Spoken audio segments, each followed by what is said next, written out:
We are live. Welcome, everyone, to Bardic Inspiration. This is Dungeons and Dragons in Shakespeare style. I am Adam Himbry, and I will be your dungeon master. With me this eve are the Magical Cane Band. And this, our final stream of Bardic Inspiration for this year, 2021. It is the 12th session that we have streamed for the Magical Cane Band to complement the 12 that we have now in the can for the Headless Marys. That's 24 sessions of streamed D&D in these last few months. It's actually the 52nd session that the Magical Cane Band have played together total since we started this when the apocalypse began. So welcome, and thank you for joining us either live here with us on your Sunday night or later on our YouTube channel, which you can find as Bardic Inspiration D&D always. And you can also find us on Twitter and TikTok at Bardic_inspo. If you haven't yet, you should subscribe here, as well as follow us on all those platforms, because without giving anything away that I'm not allowed to, we'll be having some exciting announcements to make about what's coming up for Bardic Inspiration in 2022. So stick around, watch the space. Tonight, however, we are with the Magical Cane Band in the heart of the Moonwood, a strange, enchanting, and perhaps disconcerting forest in many ways. We will have a recap from the cast of our last session here shortly, but in the build-up to this moment, the Magical Cane Band has, among other things, slain the dragon Hergor, and evaded assassination by the Four Winds, as well as doing some assassinating of their own on that front.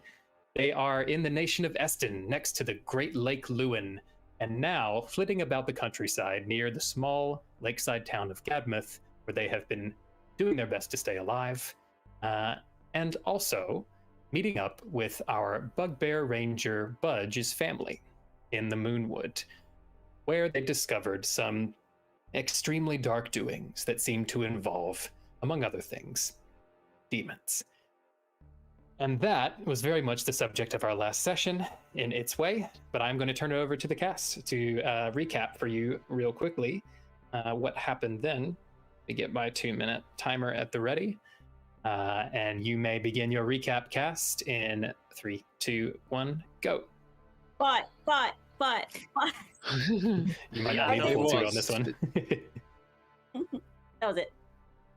Yeah, it was a big fight.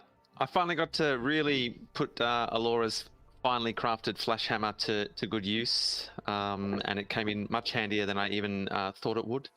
I just, I set my hammer to shine a light, as it is wont to do, and it because I just wanted to see better. But luckily, it reduced the capabilities of our enemies greatly. So it is supposed. It did not like the light at all. Even then, it was a tough fight. It was There was a lot going on. Rain didn't do much, but the rest of us really got stuck in. Really pulled our weight. Look, Rain did a lot. Budge was paralyzed the whole entire fight. Right. Came out of it, and then took Rain's kills from her before she had a chance to finish them off. Mm. So And after Budge saved Rain, the fight was pretty much over, and we found these corpses on the ground that were writhing, that seemed to be turning into these demonic creatures that we found underground in this horrible place. And after some snooping, we discovered that they were an academic expedition group coming to do some research up here, which is very dubious. Budge used his senses to find out that there are still more demons around. Yeah, stretched out some primeval awareness. And also, where Bastion got more involved in combat than he normally does, which I think was a good development. I think we're good. Thanks, Yeah, Adam. look, 10 seconds to spare. Well done. Where Bastion did indeed have a bit of a dunk there at the end, webbing one of the creatures and then crunching it, following his master Broccoli's lead. I feel like he's sort of been Mr. Miyagi'd a little bit. He's been practicing his web skills in an artistic way. Little did he know, though, that he was actually becoming a much more proficient fighter with that web, Yeah, so it seems since painting that web graffiti on the mansion of the Banks estate and creating the sort of diorama of the game van, yeah, clearly. Now we've Putting in the work. weaponized him. Hooray! Weaponized. It's only a matter of time with art. Which that's what we seem to keep proving anyway. So, Cane Band, you have spent the last really 30 seconds to 45 seconds of real time in this pitched combat. It took most of last session, of course, because D&D. You are tending to your wounds. You are surrounded by this dark cavern, which you have noticed now in the bright light of Broccoli's flash hammer is not only occupied by these unfortunate bodies, these remains in various states in the center, but a variety of flora as well. You have noticed that during that combat, the larger creature who emerged from the riverbank seemed to be wrapped up in roots of this enormous tree colony, which seemed to be intruding into the rock and earth of this place. And Budge, from where you're over there looking into the river, having just sort of finished your primeval awareness, you could see that many of these roots are entering into the river water itself. So obviously taking some sort of nourishment from it. And you've also noticed these inky black tendrils in the water, which, unlike actual ink, are not dispersing into the fluid, but rather kind of keeping their integrity and their shape as they sort of flow gently on through it. Alora, you have just recently picked up those field journal notes from one of the bodies, one of the two who was still in a sort of apparent state of liveliness. And Broccoli, Finn, and Rain, I'm assuming you would have converged at some point to where your fellows are looking at those corpses, looking to your wounds that you've had. But Cane Band, the floor is yours. What would you like to do? I think if we wish to heal these two, we must immediately away to the village. Right. Hold on, let me just have a closer look at them. Shall we but detect a thought of theirs? For if they have no thought, mayhap we do not need to. Certainly. It's quite dark in here, Finn. I think we're down a Finn. Just hit that flash hammer a few times, Broccoli. Oh, yeah. This thing on. There you are, Finn. I became invisible, but for a moment. Do we wish to detect a thought? Sure. I think that might be one of a few ways we might be able to tell if they are still savable. A few Who ways. can do this thing? I can. Ooh. And I. Ooh, race. And I. But I tell you do it. I've already cast magics this morning that I am not in a hurry to do so again. How long have the both of thee been able to detect thoughts in others? And hast thou been using this to detect thoughts in us? A prudent question. Thou and I are already linked in our heads. That's true. But I feel that's a consensual link. Are you also secretly prying in a way, like having a little snoopy snoop? Nay, friend. Nay. Why would I know it, Broccoli? Because I think a lot of interesting things, and they're all copyright. If you come up with the same sitcom that I came up with, we're going to have issues, because I'll know that you were secretly snooping on my sitcom ideas. They tell what is Surely, 2.5 elves. Band. Anyway, it's going to be huge. Well, I have something I can do without potentially using any of our energy. I can just mutter a prayer to the Huntress to see if she'll tell me what these things are. Please do. Right.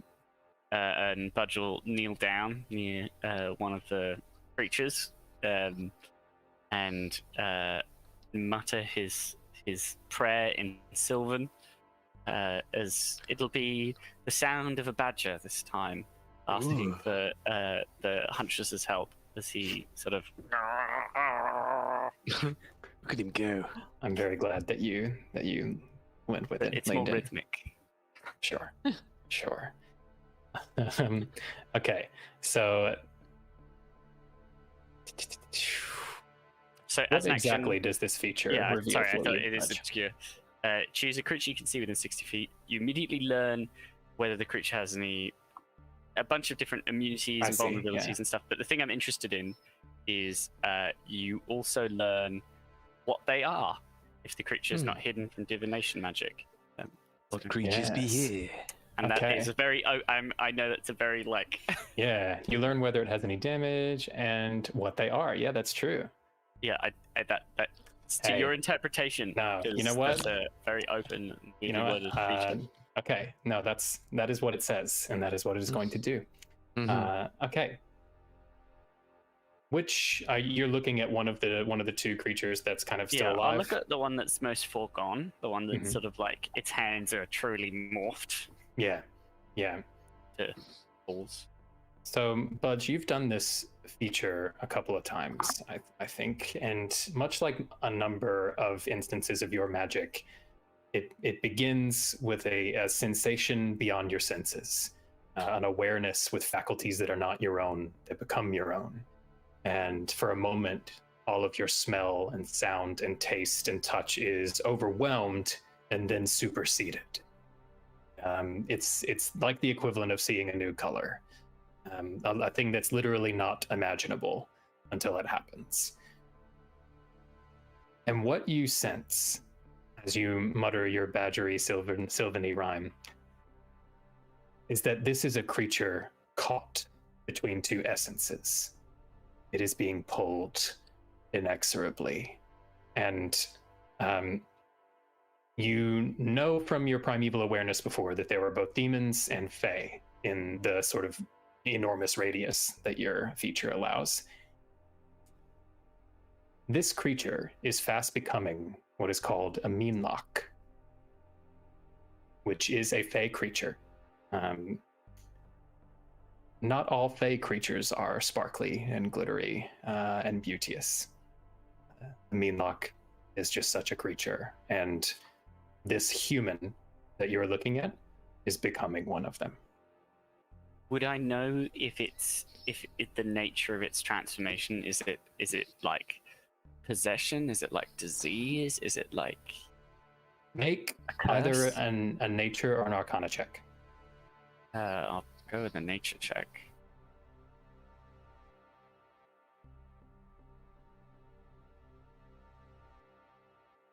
Good. Pretty good. Dirty 20. Okay, good time to shout out Matt Day, our technomancer who created Rollcast that allows us Thank to you, Matt roll Day. these virtual dice. Yeah.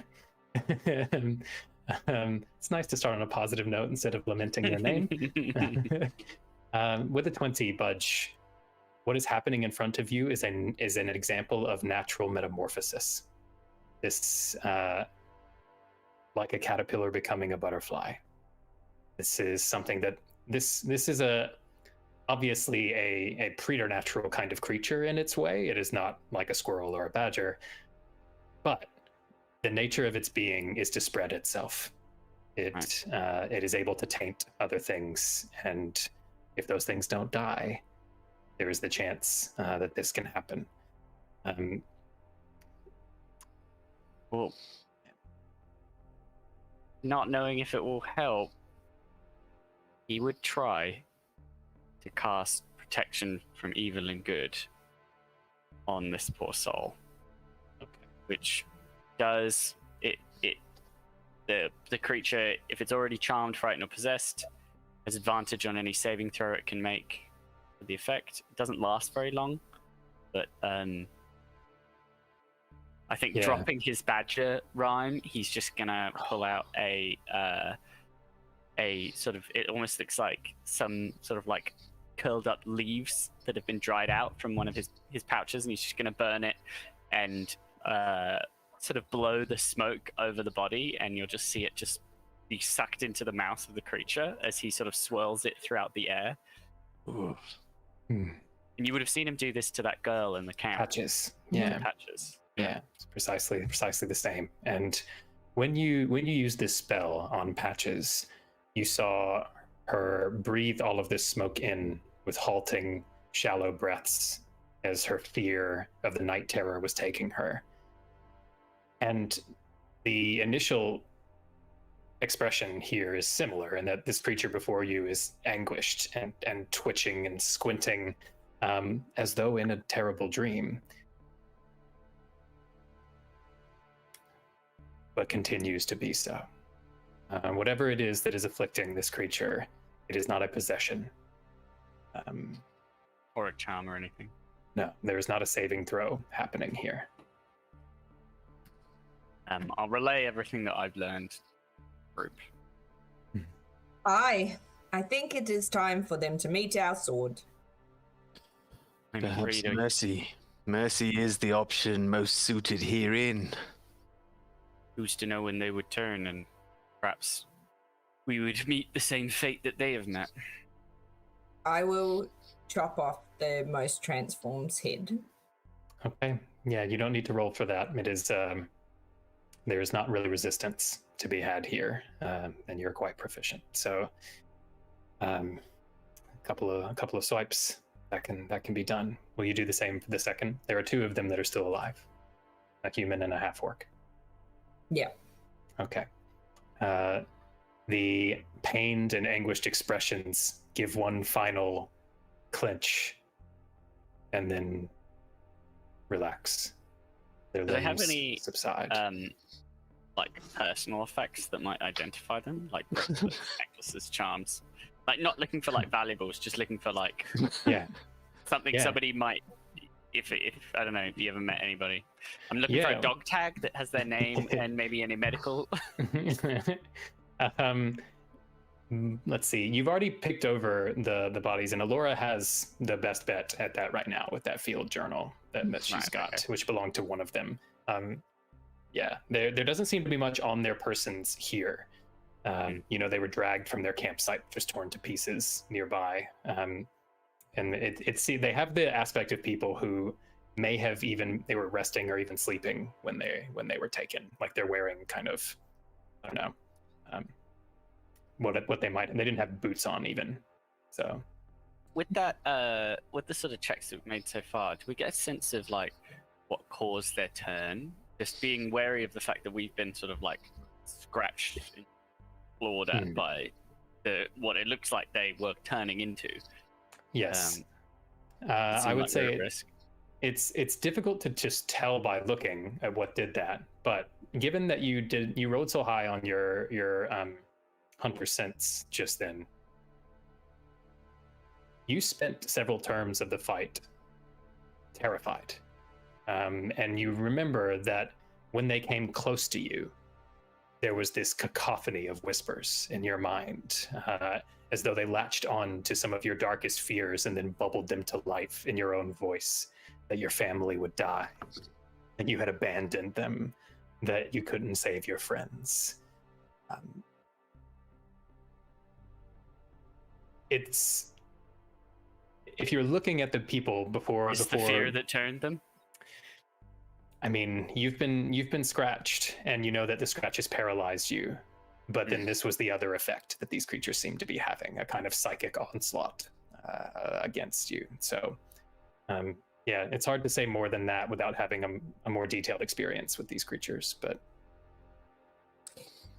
I stab my sword into the roots going into the water. okay. So if you go over towards the river Rain, it runs for, maybe 30 to 50 feet or something like that from end to end. And there's so many of these roots around. So you can just go over there and start hacking into them. You can do that. And as you're hacking, the first few that you do this to, it's just like cracking through branches of a tree. Like you're splintering them. A lot of them are like wet, so you have to kind of go to the edge where it's not wet and kind of hit the dry bits. And they take a few swings. A lot of them break. Seems quite normal. And then one of them doesn't behave normally. In fact, as you're slashing away at it, you might notice that the branch seems to spasm strangely. And where you've slashed into it, there is a kind of dark red-black substance emerging, much like the blood that you licked off of the side of one of these trees. Now, your hybrid form is about to drop, but you still do have your heightened sense of smell, and it is the same smell as that blood, which is now beginning to call out to you again. And that branch, or that root rather, that you are slashing into, is bound up with one of these black tendrils that is in the water, and seems to be taking its fill from it.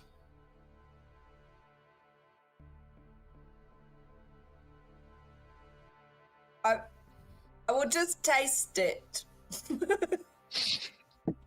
All right, you can do that. Do we see Rain, like, when do you see Rain just like eating something off the ground? I would say, so Budge, you're clearly over here looking at these bodies and stuff, but Rain wanders away from you to go do this, so she's making a lot of noise, just hacking away at these Just branches. see, over the shoulder, just like hacking at stuff. Yeah, you definitely see that. Of course, I mean, and a few of you have quite high passive perception anyway, so I'm sure you'd be alert to it. I would like to change my boat. Okay, you can do that. What new form is your boat going to take? I'm going to dismiss the glass one and get a bit of paper out, and so this is what I'm talking about. Yes, farewell, glass boat. My boat.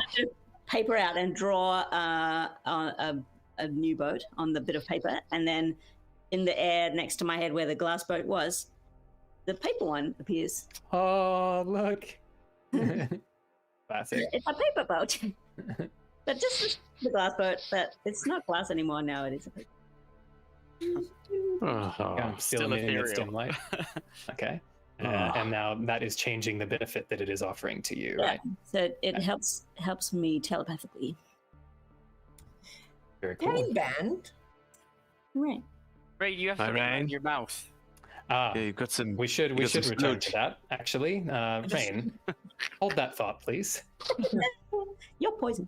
I would like for you to make a wisdom saving throw. My wisdom is so high. Is she in my aura of protection?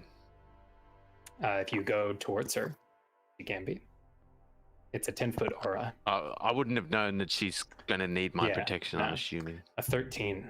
All right. Rain, standing over there hacking, suddenly goes quiet and drops her implement of destruction, whichever one it was she was using, and is just staring at the wall. Uh-oh. Oh, yeah, that's weird. Rain's not moving. Rain. Rain? Didn't have any Have an numbers to add to ale. that wisdom saving throw. Didn't have any any numbers.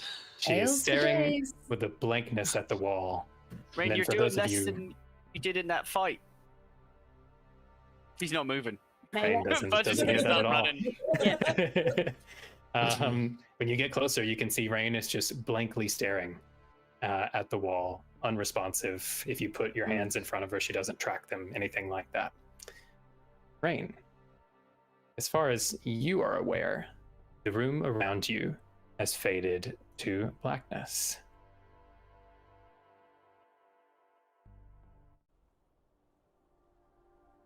And when the vision returns to you,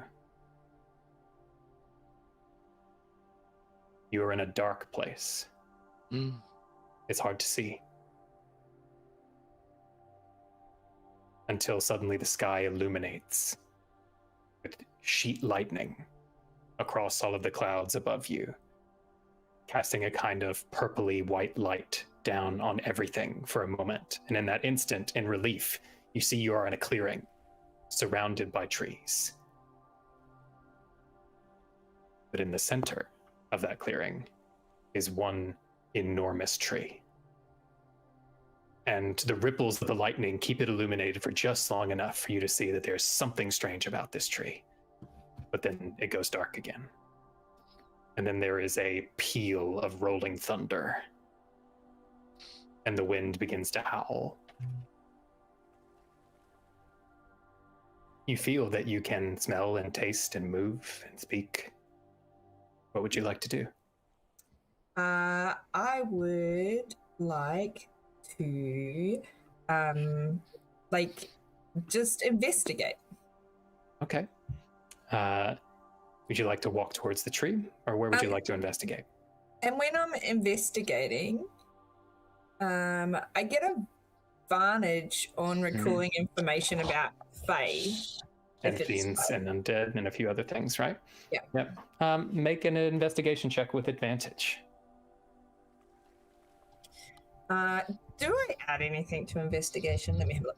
If you have proficiency or a bonus from your intelligence, then yes. Check your sheet. Hey. It's gonna be good. So it's a dirty 20. You can roll again to see if you crit. Crit knowledge. Oh my god, you did. I summoned it and it appeared. Matty! Hey!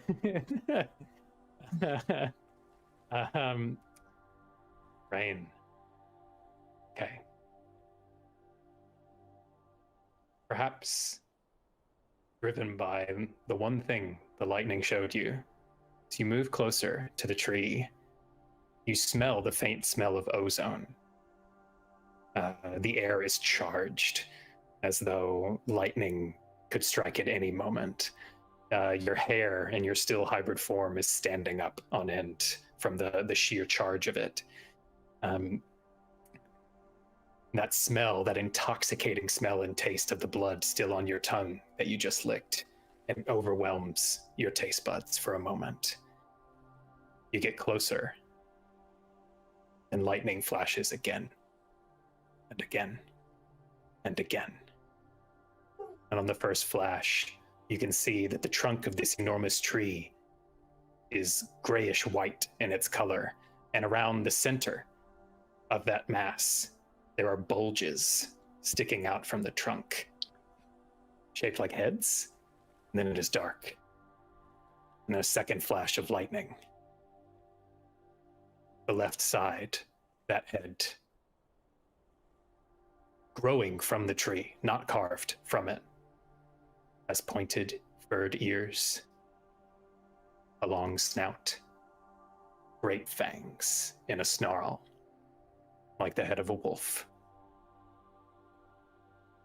It is dark. Lightning strikes again.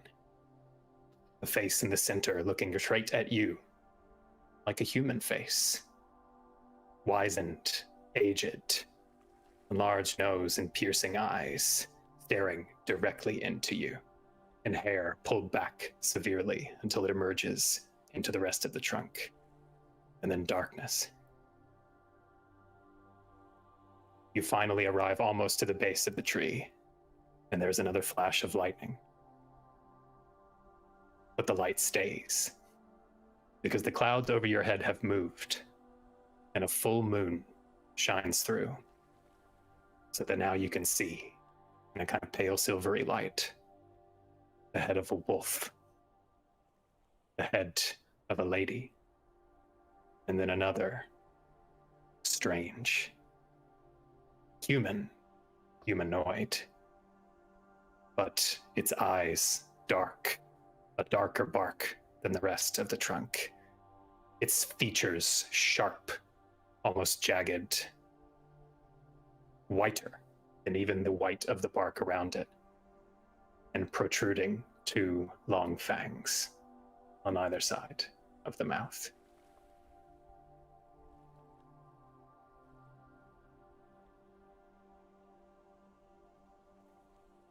At the root of the tree, you can see veins of blackness rising up from the roots, tainting the bark. And you hear that voice. The wolf, the white, the wolf, the white.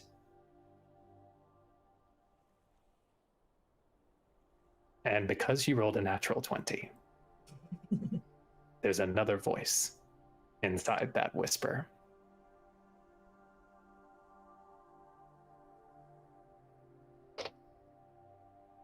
Child of moon, blood of night, night of night, seek you out pale Hecat's tree.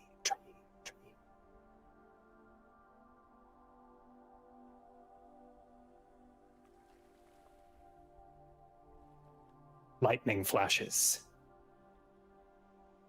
and then your vision fades. Clouds obscure the moon. And you open your eyes, Rain, and you can see several concerned members of the Magical Cane Band staring at you and trying various methods to get your attention. Blink twice if you want us to kill you now, Rain, to put you out of your misery. Blink once if you're okay. Twice if you need us to kill you. Blink 3 times if it's some other affliction. You got the claws yet? Not our regular ones. Ugh. I am alive. I am back. She speaks. She hath recovered. But maybe it's not the real her. We should test her. She could be behexed. Ask her something that only Rain would know. A member of our party is not with us at the moment. Their name is? Oh, she might not know this. Flea. Flea is a book. All right, that checks out. All right, stand down, everyone. Oh, It's like, well, Don't stand down that far. It's rubbed off. Right, Oh, Rain, what happened to thee? Rain, that was entranced. I have become a psychic and having visions. Ooh, from licking a tree, it might just be. I have heard tell of some people who sup upon a cactus and they see things and they feel they have had visions, and yet these visions are not real, Rain. When they sucks on the sap of a plant, sometimes the visions are thy own creations. what sort thou, Rain? Nay, I followed the blood here and I feel it is the same voices. What do they The say? witch, the white, the wolf, and we need to find a tree. What sort of tree? I think maybe a haggis tree. Exactly. Tree. I Haggis. could be wrong. Hagrid's tree. I read a book about that. Does that ring a bell? Roll. Gosh. I would say actually anyone who's keen can make either a history, a religion, or arcana check. Depending on what you do, you might get different information about Not this. nature for this cool tree. Someone's good Budge. at nature checks. Oh, someone's It's bad not at a all the nature other check. ones. It's not a nature check, but Budge, the DC for you will be a little different. But you can make a history check. I'm gonna. Did you say Arcana and Religion? Arcana or religion, yeah. So Ain't heard of that tree. Yeah. is a religion check. They're all the same for me, so I'm gonna roll just in case. Mm-hmm. Yeah, they're the same. 20 for Alora.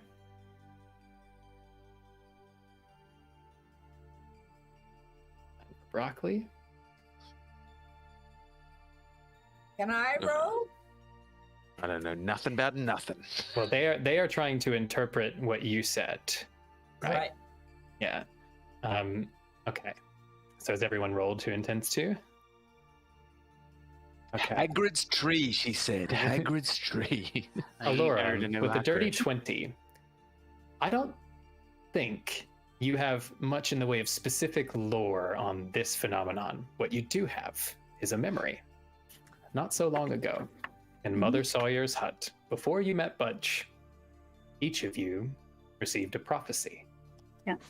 And as she looked over her cauldron, inhaling of its vapors and casting her incantation, her eyes would glow, as would Tom's. And she would speak a rhyme to each of you. Mhm. And that phrase, you heard her say it. Terrain. Hecate's tree. So, yeah. That was only a couple of weeks ago, so I would probably know. Yeah. Now, as for who or what Hecate is, I'd say with a 20, this is ringing a bell. This is like a lot of your experience, Alora, would be with a bit more urbane types, like traders as well as merchants, and sort of the scalawag lot of the sailing life. Mm-hmm. This is woods magic stuff. This is like you've had more contact with the sort of arcane traditions of magic, and this is different. This is it's almost like folklore. Which you might have heard a time or two, but it would be hard to say that you've got much in the way of specifics, but you do know to associate this with witchcraft. Sure. Rain, Hi. I do believe Mother Sawyer said to thee when the first time we were at her house, seek you out pale Hecate's tree. Is that what thou heard again? That is the prophecy that she did give thee over her cauldron in her cabin. And Mother Sawyer is a witch. I think that this is with witchcraft imbued. Interesting. Yep. Hecate is also a witch. Oh, odds on. I think it might be a question for my Gran Ichabod. Yeah. For she knew Mother Sawyer quite well, or at least more than I did. Indeed. And we should go home now and eat. Yeah. Is the tree pale or is Hecate pale? That's the question. It's a good question. Because if it's a pale tree, that narrows it down, doesn't it? There are only certain trees there. I believe might refer to Hecate, or would it not have said Hecate's pale tree? Pale Hecate's tree. Oh, see, Where pale was the Hecate's end of tree this could way? be either. Oh, question marks abound, Alora. This could be the very trick. It does lure thee into thinking that it is Hecate who is pale, and yet all along it was the tree that was the pale one, and Hecate is quite colourful. Mayhap. We should ask Ichabod. Yeah. Well, our work is not done here, though. I did sense that there were a thing just underneath the hole under that river. As Bud sort of points down, and where the water runs, it continues to go under. And there'd be more demons that way, and I think that the greater foe is still yet for us to face. Mayhap. With your passive perception, as well as the fact that you've just drawn the group's attention to this area, you actually have a much brighter light next to you now, and you can see this area more properly. So a couple of details are going to jump off at you. One is that the water is actually flowing directly out of the wall. There is a slight appearance of a depression where you would reasonably assume is a tunnel where water is coming from. There is no such thing. It is solid rock and earth. How And fast is the water flowing? Relatively quickly. There's a few larger rocks, and as well as all the branches below that are sort of stimulating some mild bubbles, mild rapids. Like, it's not some funky geological feature where the water is like channeling in through some small underground tributaries. It's like just emerging. No, absolutely not. This is flowing as though the wall is not there. Also, Budge, perhaps the strangeness of this would lead you to cast your eyes a little bit higher above the water's surface. There are words written on several of the branches that are crisscrossing above the surface of this water. The branches, or the root systems rather, going apparently haphazardly in a very natural fashion, gripping around, seeking purchase in the rock, trying to find water wherever they can. But even in that haphazard fashion, there are several lines of words written. Actually, it's a bit strange. You're relatively certain they're written in Goblin, but maybe also Sylvan. I mean, actually, maybe several other tongues that you know. Dwarvish, giant, Yes, undercommon. all of those. Not common. Hey, everyone, look at those words. Also, look at that weird water. And Budge is gonna like chuck a rock at like where the water would be emerging. Dunk. To sort It's of a help rock people. wall. Yeah. And then drops. There ain't any sort of illusion either. Wonderwall. I'll take a closer look at the words. Mm-hmm. Alora,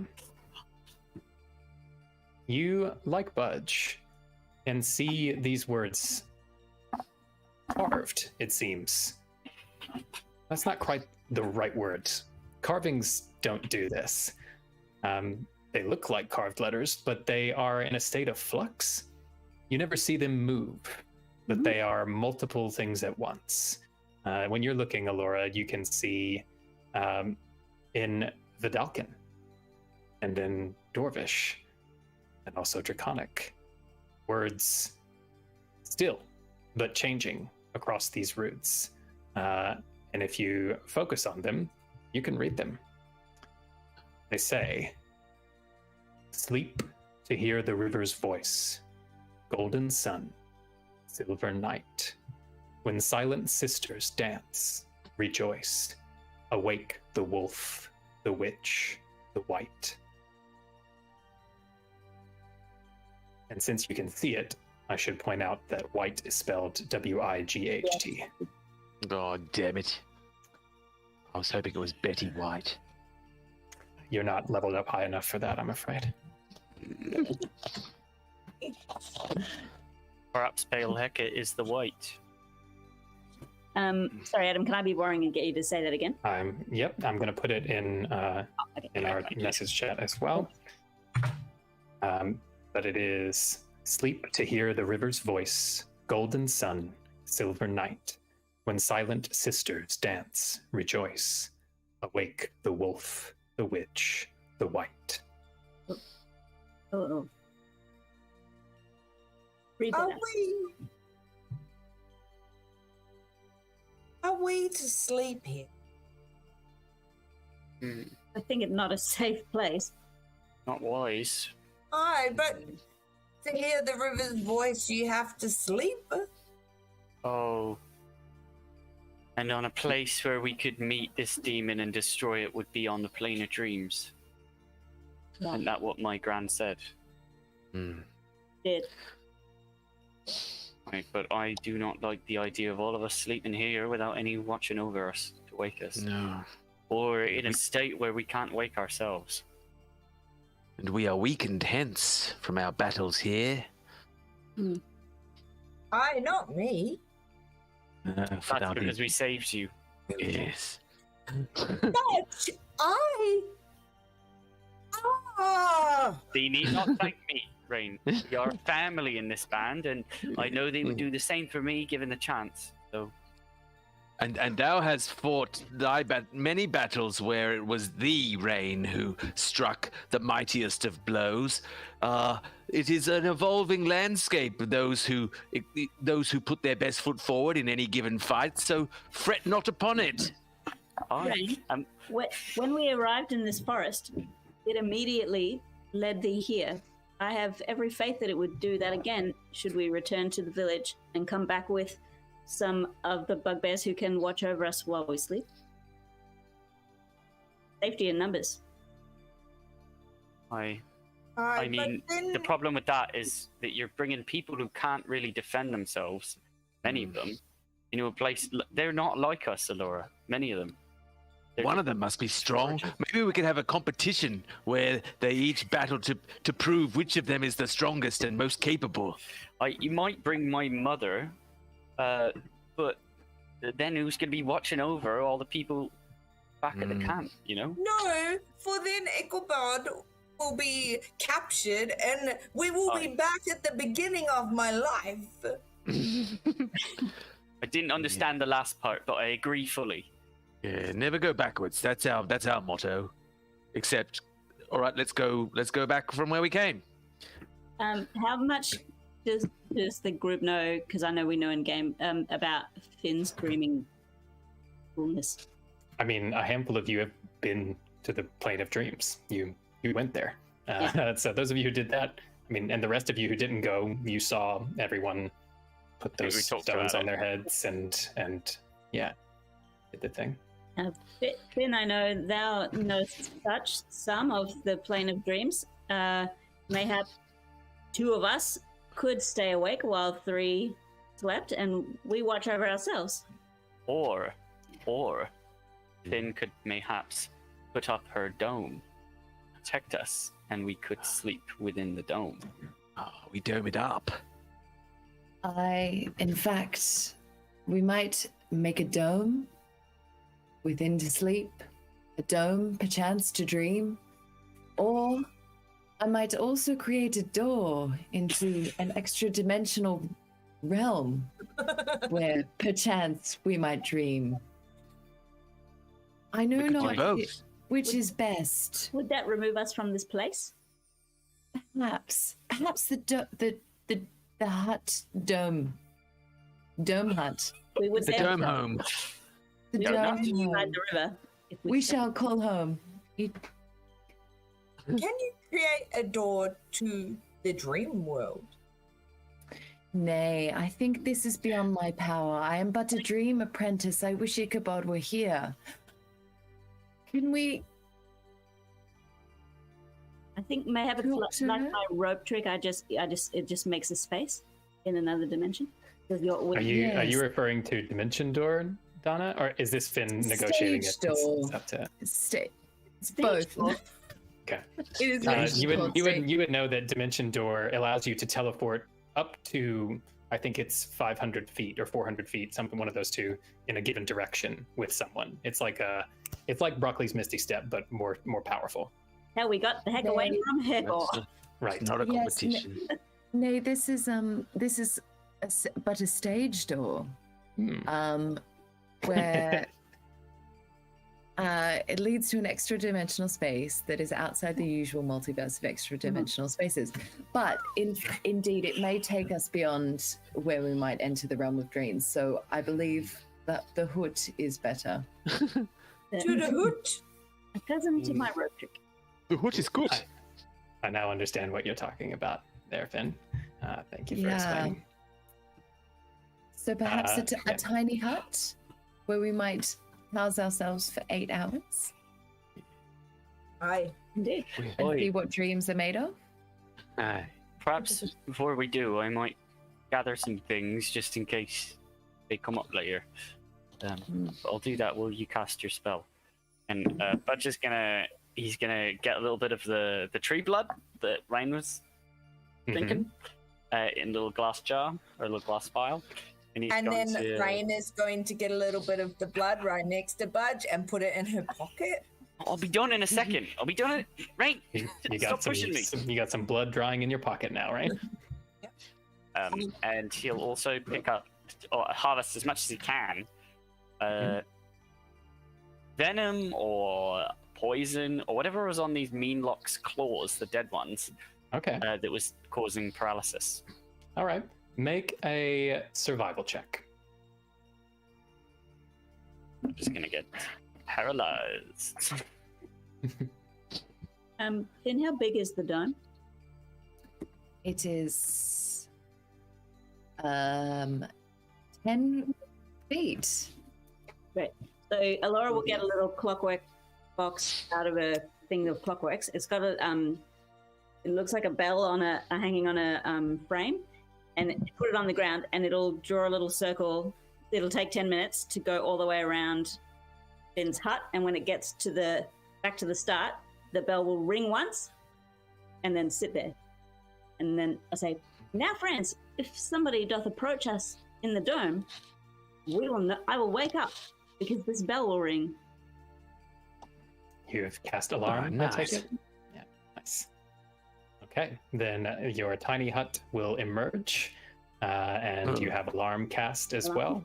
Budge, with your 15, because of your Unreal Survival bonus, you come close to danger here. This is an unfamiliar creature who you have not harvested before, but this is your line of work. This is what you do.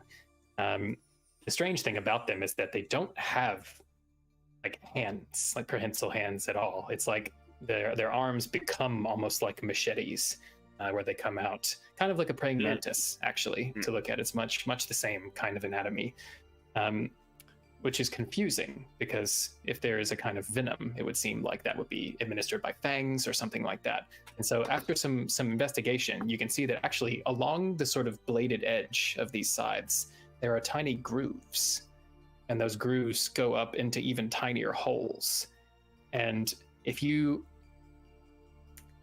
move, you kind of have to move the sort of the blade around, and you can hear some of this liquid sloshing around in there, which is what makes it dangerous, because you realize right at the last second, okay, if I'd sloshed a bit of that onto myself, that might have been a problem. It's hard to say. I can't cut into it. Well, it's bone is the thing. Right. Like this is like, it becomes bone at that point. So you are able to basically milk it like a snake's fangs, but it's inverted. You have to kind of introduce or put your vial just underneath one of these and sort of hold it just so, shake it a bit, keeping away from it, and you're able to extract. I would say from the creatures who are still around, and you did slay a few of them, I would say with the 15, you can get two full vials of this substance, whatever it is. 2 charges. Yeah, effectively. And the liquid itself is a kind of brackish green in color, with a little bit of brown tint to it. And how do they taste? You want to taste it? No, I'm just kidding. I'll tell you. I'm good. Roll the dice. Don't know if it would help. Okay, so that is what Budge is doing. Finn's casting Tiny Hut. All right, Cane Band, you have your Tiny Hut. You have your alarm. And you've harvested a bit of this blood as well from the roots. While he's doing that, I've sat down with my notebook to write a little passage about love being like a light in the darkness. All right. Oh. I'm very excited to see this love book when it is finally made. And I am pretending to milk one of them at the same time. Okay. Would you like to actually? You said you're pretending.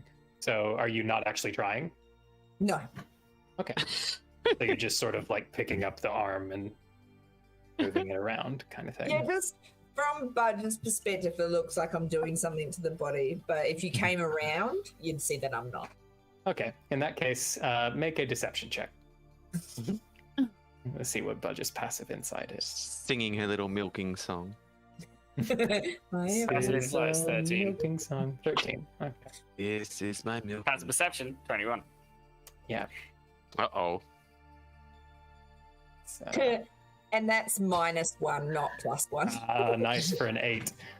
Budge, at the corner of your eye, you notice what Rain is doing, and perhaps justifiable You shoot her with an arrow.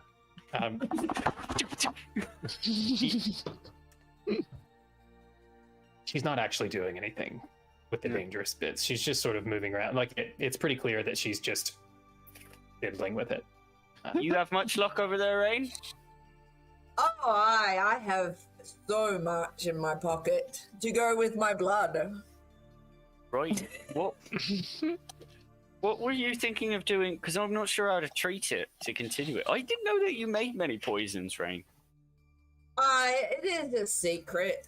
I do not tell you everything that I do or think or know. It's interesting to learn more. What were you? Perhaps I could learn something from you. How are you thinking of, like, treating it so it would last? Oh, it be a secret that I keep. I've got no idea. Perhaps I should taste it. I reckon that's a bad idea. I reckon you'll get paralyzed. You would know about that. Oh, yeah. Or I did get paralyzed. I mean, imagine if I weren't paralyzed. I probably would have killed them all instantly. Oh, my imagination does not stretch that far. Fair enough. I'll just have to show you in the next fight. Alright. All right. Good night.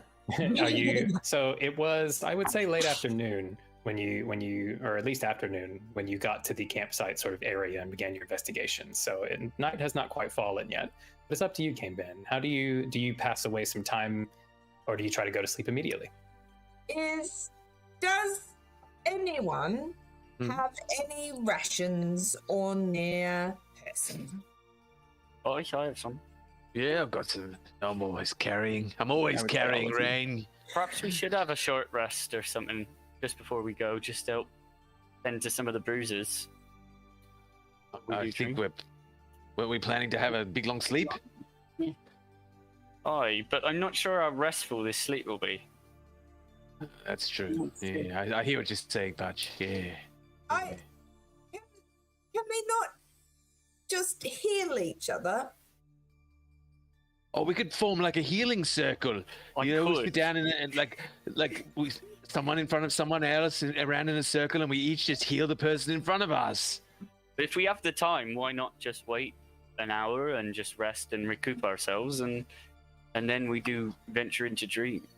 A healing circle is also a very good team bonding activity.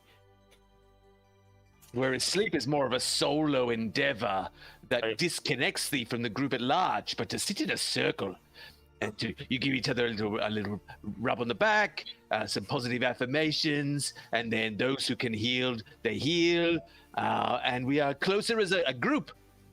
So who can apply some sort of healing spell? But raise thine hand. I can lay on the hands. But wishes thou for Finn and I to stop our rituals that we are in the middle of doing, for once we complete them, we must tiny hut and rest for 8 hours or we will lose the hut. Nay, but we can rest for an hour awake in the hut and then spend a nominal amount of time sleeping, venturing to fight this demon. I imagine this will not be a sleep to rest anyway. It will be a sleep to fight. And so to treat it as such, I think, may be folly. Sure.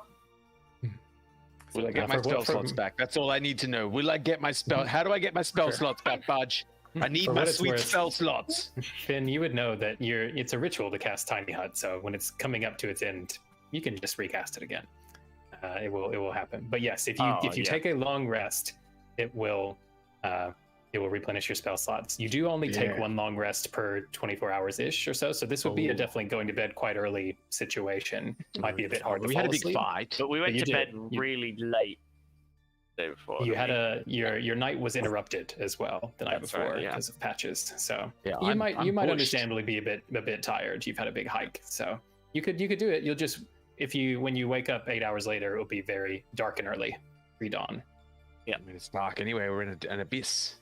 You know it's great. Alright, so if we sleep for 8 hours...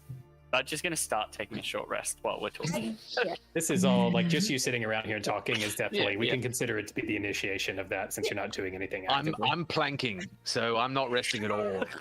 It's working on my core. Any opportunity. Broccoli, to be frank, that hurts. Like, it hurts. Your core has been pincered by a few long blades. Like, you might rupture a few wounds that way. That's the time to do it. That's the time to test thyself. When thou hast sustained injuries, thou should at least do a little plank just to see where thou art at.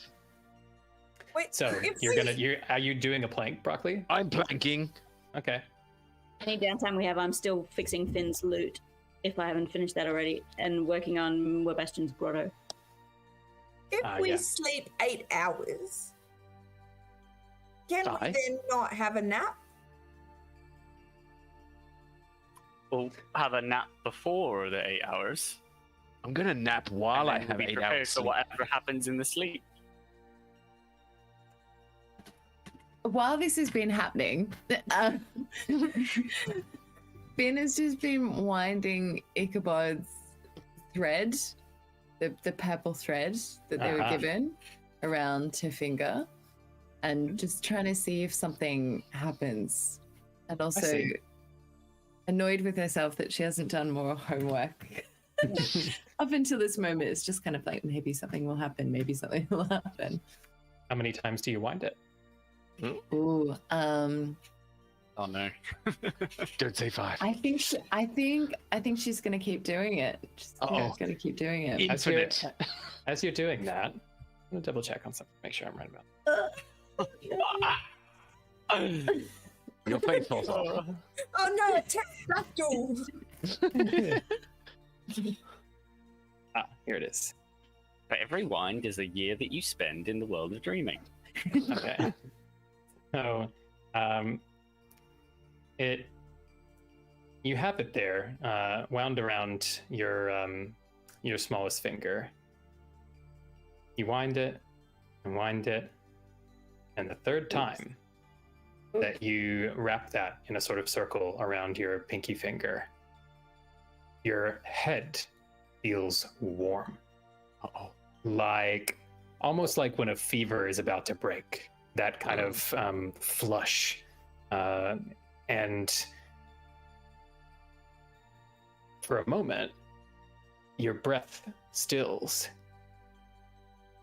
and then increases. Your heart begins to palpitate. There are vivid sensations in your mouth and eyes.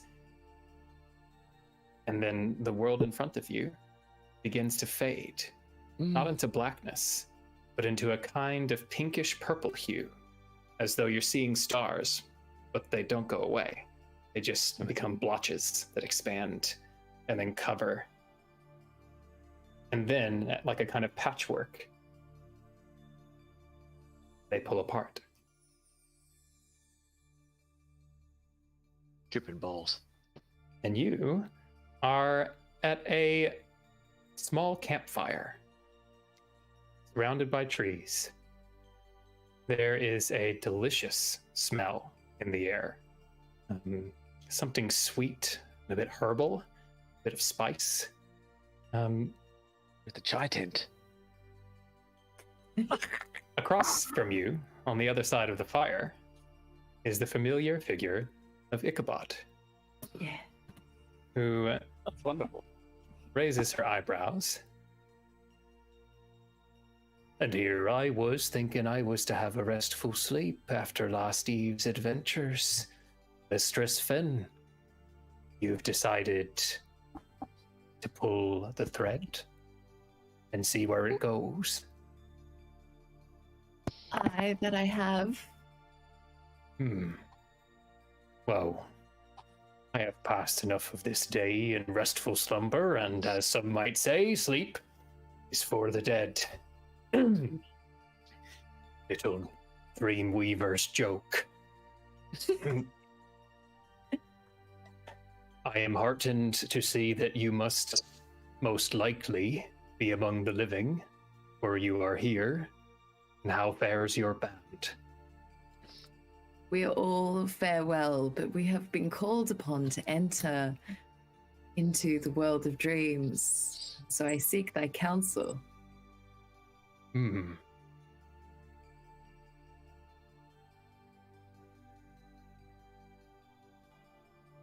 Have you attempted to re-enter on your own? No, I have not.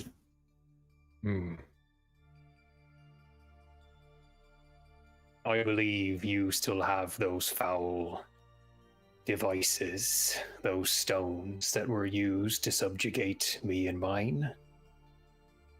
I believe we do, yes. Well, you may enter in much the way you last did.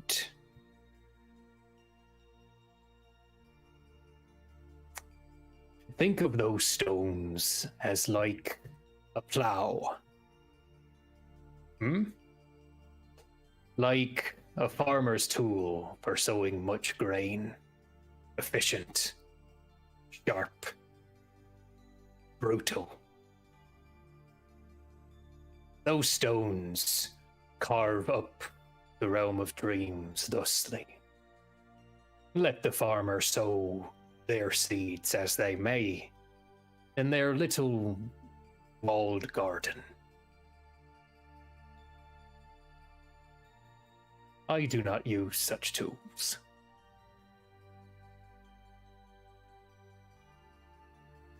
If you wish to ride the weft and weave and find your way to the plane of dreams, for you, Mistress Fen, it is the way you spend your waking days that offers you the key. Thine art. I think I know their meaning. Recall what you knew about yourself. And then as she says this, she changes and becomes you. If you look down, you might realize she is wearing exactly what you're wearing and has your loot. In fact, what is Finn's instinctive or ideal manifestation physically? What might Finn be wearing if Finn was just Finn's pure self at the moment? Oh.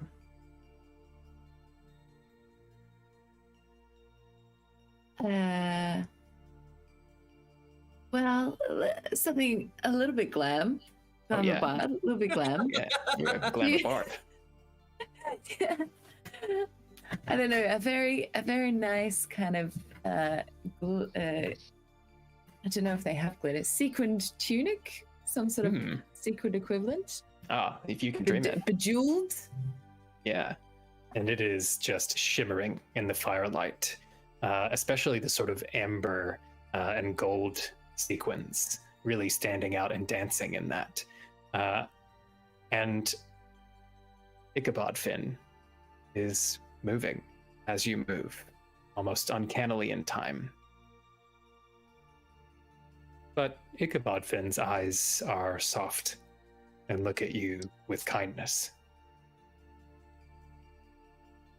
Look, in Ichabod's voice. Look to thyself. How it is you weave your workings. For this truly be but a pale reflection of your true craft. In the waking world, you must fight to eke out what power you can.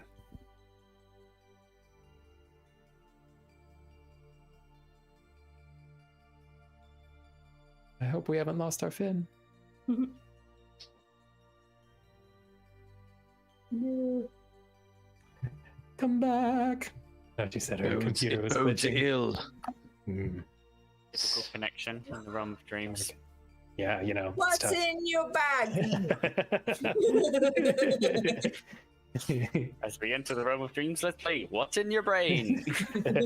What's in your brain? What's in your brain? Okay, I'm assuming Donna's internet must have glitched out, unfortunately. I think she's dropped from the call. Hopefully she'll be back in just a second. What Here we're she doing is. while she's meditating. Yeah, absolutely. You have returned. My dream link And- was severed. Okay, yeah, your trance broke for a second. Back into that feverish state of mind, and you just see your compatriots doing their own thing, resting, planking in Broccoli's cave. Stop drinking that! Boom, and then you come back. Ichabod was just saying that in the waking world, you must fight and push to get every drop of power, to find your tale to tell, your dance to dance, your dream to weave, to clapping hands. But here, then, you must fight to control it.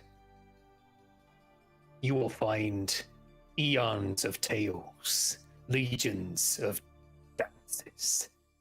You will find paintings never painted, colors unseen, and they will each desperate be to flow through you, to be you, to change you. Look around.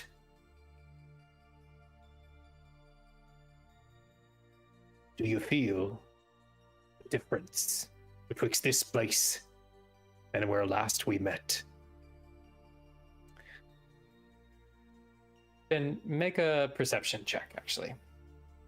Okay.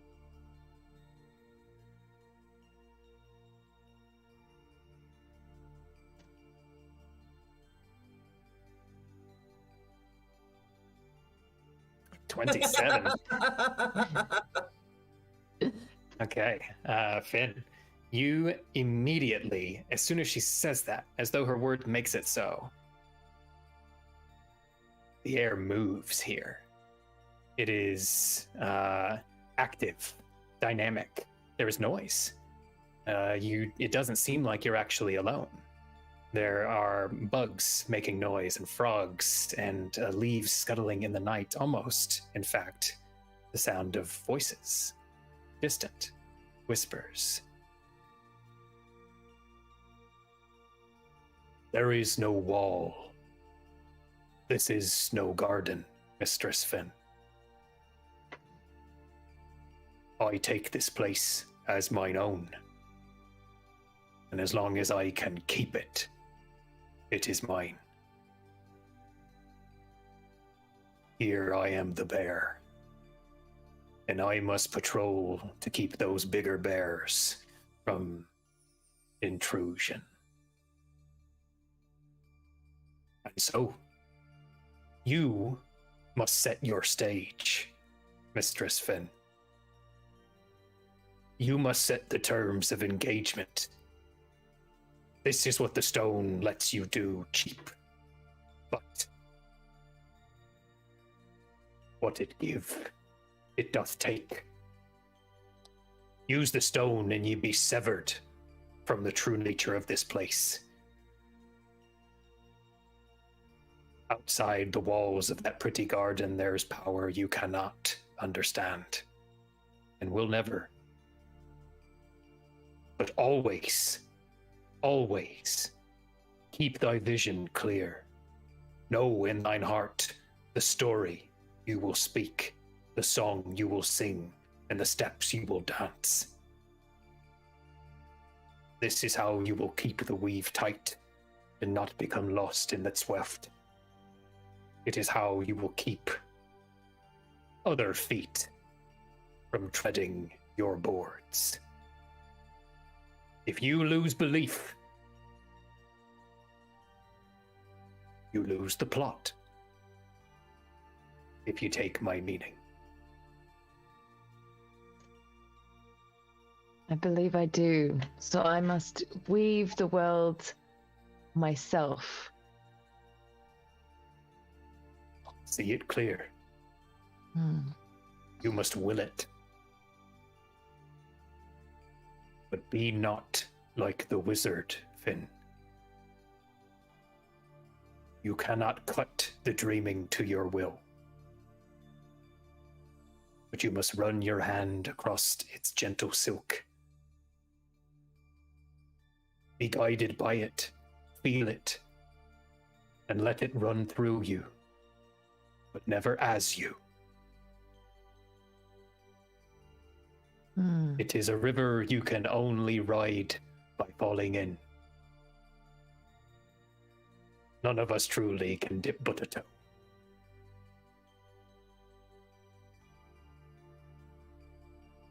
I must rest. Whene'er I am resting, though, you may call on me again. I hope that you will. Thank you, Ichabod. Does me good to know that you will know as I know. Now, sleep well. Later, you feel a heat around your smallest finger, and you see Ichabod's eyes glance over your head and then go wide. And the darkness occludes your vision. And you return to awareness back in this dark cave, surrounded by your friends, up to their usual japes. Like, Rain's got one of the vials of paralysis poison that I've drawn somehow. Bring it back! I collected this myself. No, he didn't. All right. I left it over by my pack. If he murders Alpha in a state of paralyze, then I, of course, milked this by myself. Fine, keep it, Rain. I have another anyway. Rain, you can add one.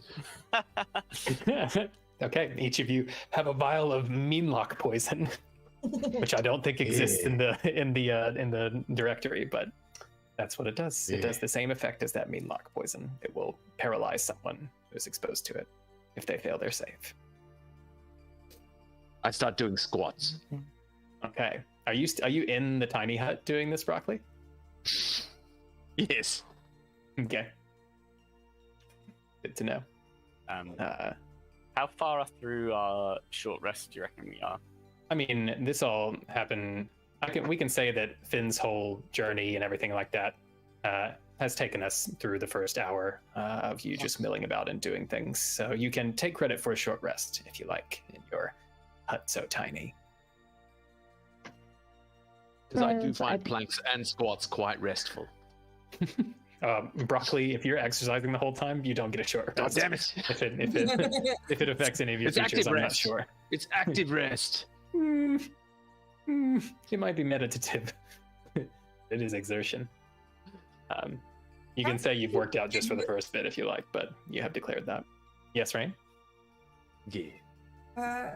Is there a button to push for long rest? Oh, There is never for mind. short rest. Found Oh it. yeah, you're doing a short rest, which is relevant to you, Rain, because you get your hybrid form back. Woohoo! Okay. Right, I am well rested and ready for rest.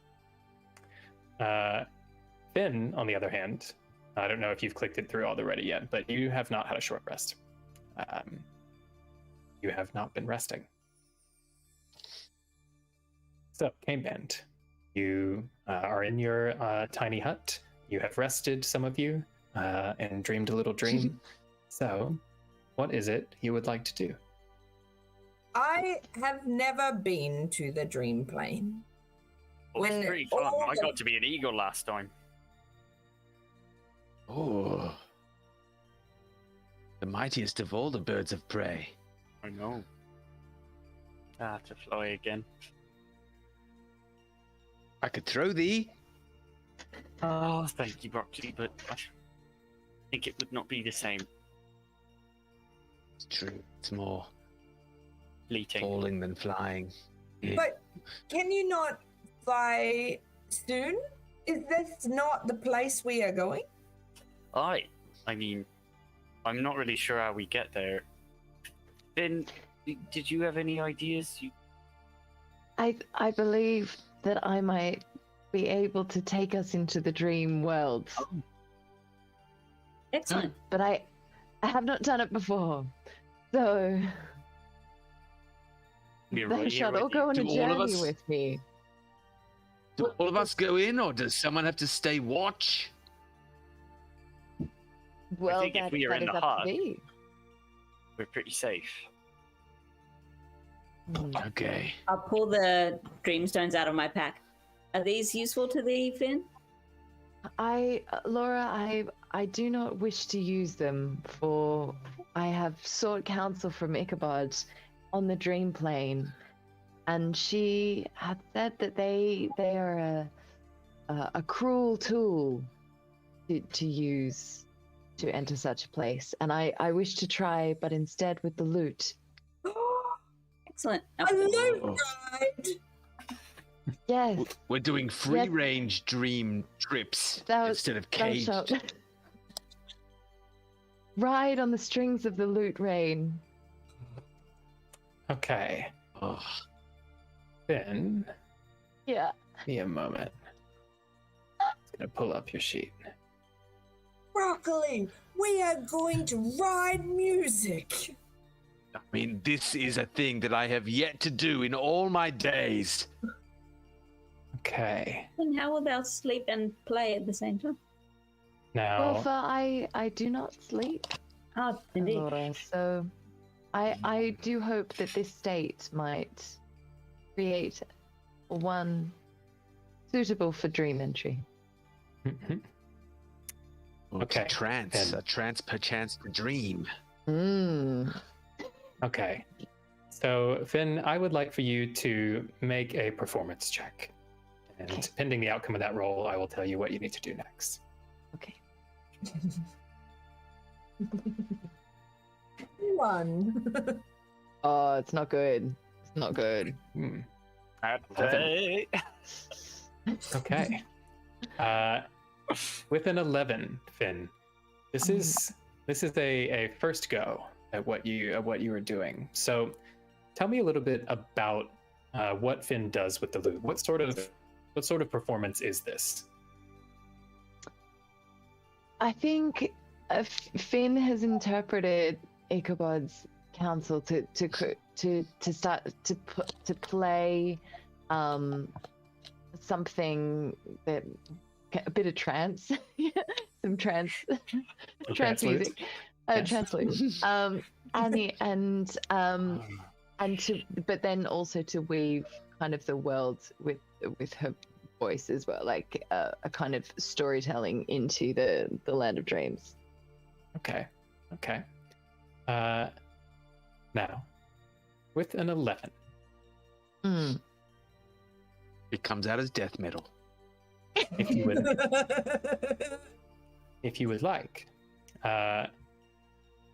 you may choose one of your compatriots to come with you.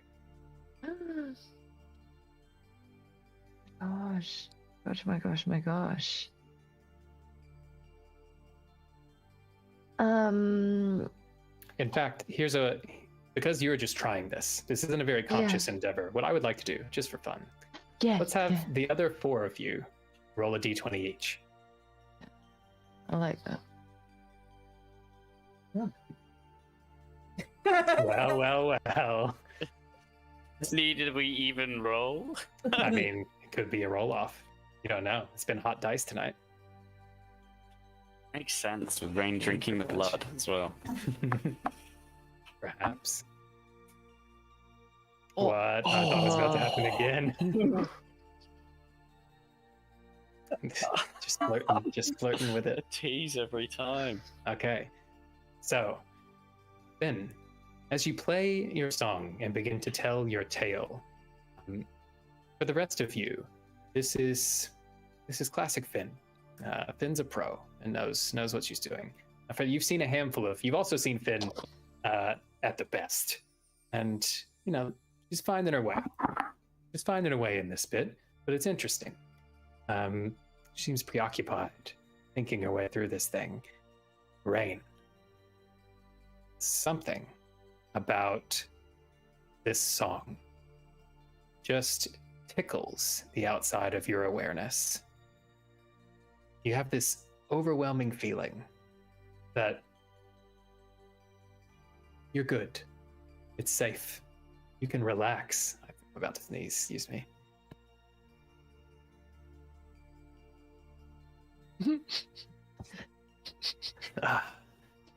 And as the rest of your... I killed broccoli with my sneeze. As the rest of your compatriots sort of begin to doze drowsily, just taking in the damage of the fight and the heightened adrenaline finally getting to come down from it. Rain, your vision begins to change for the second time in the last hour or so. Different than the last time. Something changes in the air. For a moment, you can kind of open your eyes a crack and see there's a haze all around you. And then that haze begins to blur into pink and purple. And then that begins to fade. Finn and Rain, you are suddenly plunged deep into an absolute darkness, surrounded by a tumult of swirling cloud that disappears. There is no sound, no light. I need each of you to make a charisma saving throw. Oof. Do they get my aura of On the protection? surface. Yeah, I was going to say this. Like, on the You- surface, if we can tell it's just those two, can I help cast spells to aid them from the waking side? So 16 from Finn. I just automatically get mine, don't they? If they're You in my... get to re-roll that, Rain. But Finn, your 16 becomes, I think, a 19. You are in Broccoli's aura of protection, and this is a transition point. Okay. Finn, you have been here before. You remember this. This could be the most horrific thing if you do not take control and learn how to feel it. So it is time for you, with that saving throw, you feel your fingers still moving over the real loot that you're really holding in the material plane. That sensation returns to you. You can hear now your words coming out of your mouth in that absolute silence. So when we come back, you are going to paint the world as you dream it. And we will see what we will see. Ooh. It is 2 minutes to 9, though, so it is time for us to take our break. So, those of you who are watching, we are going to take a 15-minute break. So we'll call it 9:15 even. That's easy to remember. So at 9:15, please come on back, and we will finish the second half of the last session of Bardic Inspiration for this year with Finn and Rain on the Plane of Dreams. So go and stretch your legs, make a tea, and we shall return anon for a bit more Shakespeare-inspired D&D. See you soon. We are back. Welcome, y'all. The Cane Band has returned from their short rest within our last session of the year. And when we left off, our glamour bard Finn had just begun plucking a little dream song. And something about the nature of that tune caught Rain's ear. And we were just getting to Finn's experience of orienting herself onto the plane of dreams, coming out of the darkness of this strange place. Finn, you can feel your fingers upon the lute. You can hear your own voice.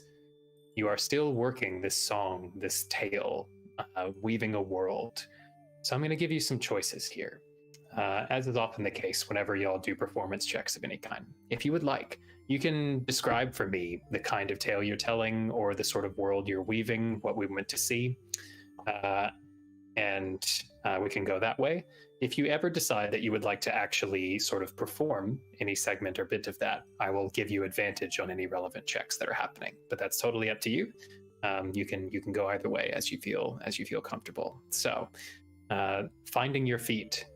Where is it that Finn will manifest? It's on a stage.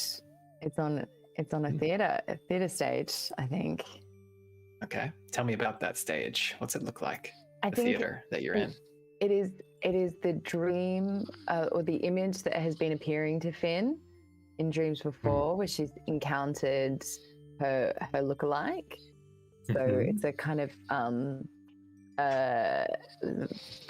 brown wooden floorboards, seats of red velvet going up, 3 tiers, and really empty, and then just the candlelight kind of surrounding each ring, but it's empty except for her and Rain, I assume, at this stage. So Anticipating this someone else to stage, follow. So you will notice as you are painting this with your mind's eye, with your words, with your lute song.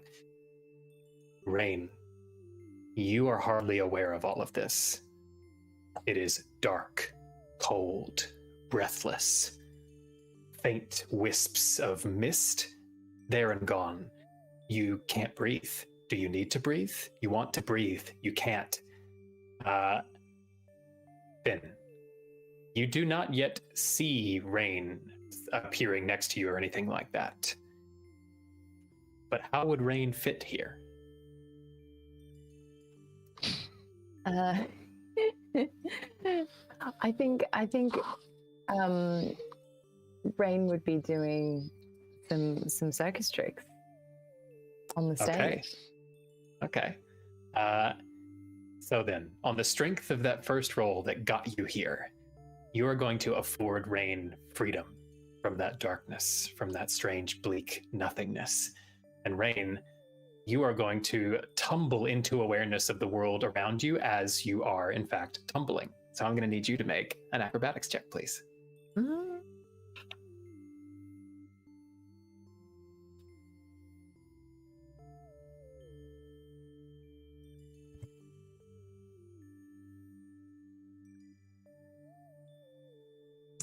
Pretty good at acrobatics. Okay. It is not your most graceful effort, Rain, especially on stage with Finn. The two of you have done some pretty dynamic stuff. You are tumbling breathless, and all of a sudden, air, light, sound, it all hits you. And the sheer sort of force of that realization is what prompts your tumble. And you, light on your feet as always, are able to sort of turn forward into one of these deft handsprings of yours and land shakily in a sort of battle-ready position. And Finn, you will see Rain appear there. Rain, you will see Finn similarly adorned as before, or do you have a different costume on now? Yeah, I think the same. I think the same one. Yeah, you've never seen Finn dressed like this. Yeah.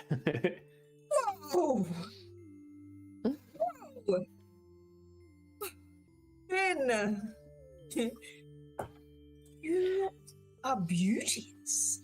Oh, thank thee, Rain. Thank thee. How nice it is to see thee in my dream world. Oh, and what a dream world. Imagine if we did own the stage. Imagine this could be the future of the Cane Band. Finn. Where is the And band? Rain, you have both just imagined a future. So, I would like for both of you to make a roll for me. Make a performance check. Rain, you're not proficient in performance, are you? Nope. Okay. You can make a check anyway. Can I say, as Bud just sort of like from the outside of this dreaming world, can we tell that they have fallen into this sleep, this trance, and we have not? Okay. Well, for Rain. So things are going to get interesting on the back and forth we're about to have. I will cut back and forth between our dream awareness and what y'all are doing. But I suppose my question is, you were all laying down as though to ready yourself for sleep. So is that something you would be continuing to do, or do you think you would stay awake? I think Bud should try for a little bit and then check to see if anybody else has fallen asleep. Okay. Or But you might notice... sleeping normally? Yeah, otherwise you just go to sleep. But if you don't think that you would be able to sleep for whatever reason, or you think that's not going to be a thing for you, you can stay awake. What you will be aware of is Finn there sitting in her sort of stillness, playing a lute. She is gazing off into the middle distance and nimbly, slowly plucking out a faint melody. She seems very focused and is just concentrating hard. Rain seems to be out. Budge like feeling useless, feeling like he can't get to sleep, like he's too stressed, he cares too much in this moment. He's going to take a feather and place it on top of Finn's head. and mutter a quick prayer to the huntress and grant her a blessing of eagle's splendor, and cast enhanced ability for charisma checks. How interesting. And what does that provide as a benefit to charisma checks? Advantage on all charisma checks. How convenient. How very convenient. Well, as Budge sort of is remembering back to when he was in the plane of dreams with Finn and Ichabod and struggling to sort of push his force of being, his willpower, he thought perhaps he can help. If he can't help from that side, perhaps he can help from this. Yeah, and enhance ability lasts for an hour, right? Mm-hmm. Okay, so that is duly noted. The rest of you who are likewise there, are you sleeping? Or are you... Yeah, I'm tuckered out. Yeah, I think I'm asleep. Okay. Just a couple more crunches and then sleep. Okay, yeah. Budge, you mutter your prayer, and you see the magic take effect.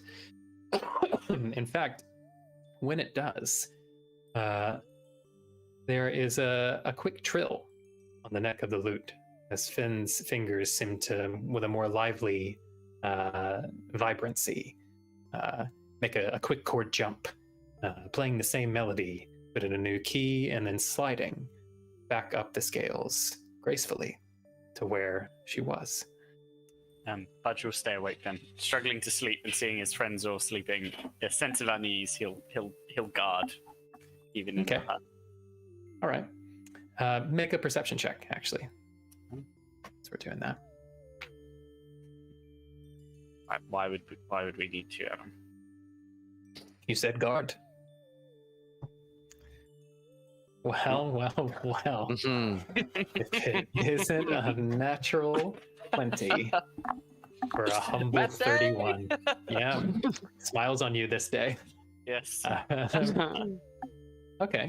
So, goodness. I will come back to you, Budge, and give you the laundry list of the things that you are about to take in about your environment. So, hold There's that thought. 18 different types of dirt out there. Welcome to World of Dirt. But you are extremely aware of your environment now, and you're still, and you've had much more time than usual to actually just look at the natural phenomenon happening around you. And we'll come back to what you find. Meanwhile, in a manner of speaking, Finn has just manifested rain into this space. And given that you have controlled the situation, Finn, how is Rain dressed to fit this theater space? Oh, in a definitely matching costume, Rain Nice. size, but like maybe like with a fur kind of shoulders, bit of a kind of wolf pelt going on, but bejeweled. Everything's bejeweled. Sure. You are a sparkling horror, Rain. But I had you roll those checks before because I said you both imagined a future. You said imagine the cane band like this, and I watched both of you do like that. Now above both of your heads, the air begins to haze and change, and outward from that, ripples begin to affect the reality. Finn, with your 27, you have a dominant control over this outcome. When you imagine that future, or the cane band, what is it you imagined? Almost like shimmering specters. An audience doth appear in the auditorium. The seats are full. There's applause, and behind us the kind of specters of the rest of the cane band appear, and Broccoli is like doing a show, lifting something up, and Alora is conjuring things, and drinking some Budges like off to the side, maybe. Yeah, makes sense. You've just done your So they kind acrobatics of like trick. shimmer behind us. Nice. Out of curiosity, what did Rain imagine? Beer boards, and with the four of them right at the front of the stage, with a huge costume behind, which she doesn't know what it does, but does something great. Like whether it's a dragon or a ripper tear or a flappy thing. Yeah, amongst these specters, so clearly resolved from Finn's imagination, there are flashes of this image. And for the two of you standing there, it's almost as though you are watching two plays at once, lightly superimposed. Rain's having a much less potent, sort of flashing and shimmering before disappearing. As Finn, this vision of yours, shimmering at first, resolves into reality. It seems like Broccoli is really there. Budge is really hiding off to the side. There are really people in the audience, and the noise becomes deafening. You've just hit that final pose, and the applause is raucous. People are standing. A few people who are sitting off the boxes to the side lightly throw some flowers onto the stage. There's a haze in the air, the torchlight, and the various other effects. Warmth washes over you both, like a caress from the air. It is like the finest moments on stage to a roaring crowd you've ever known, Finn. And sitting off in the back, and you must be deceived at first. You think you see someone sitting calmly while everyone else stands. And they flicker away and disappear, and there is only the crowd.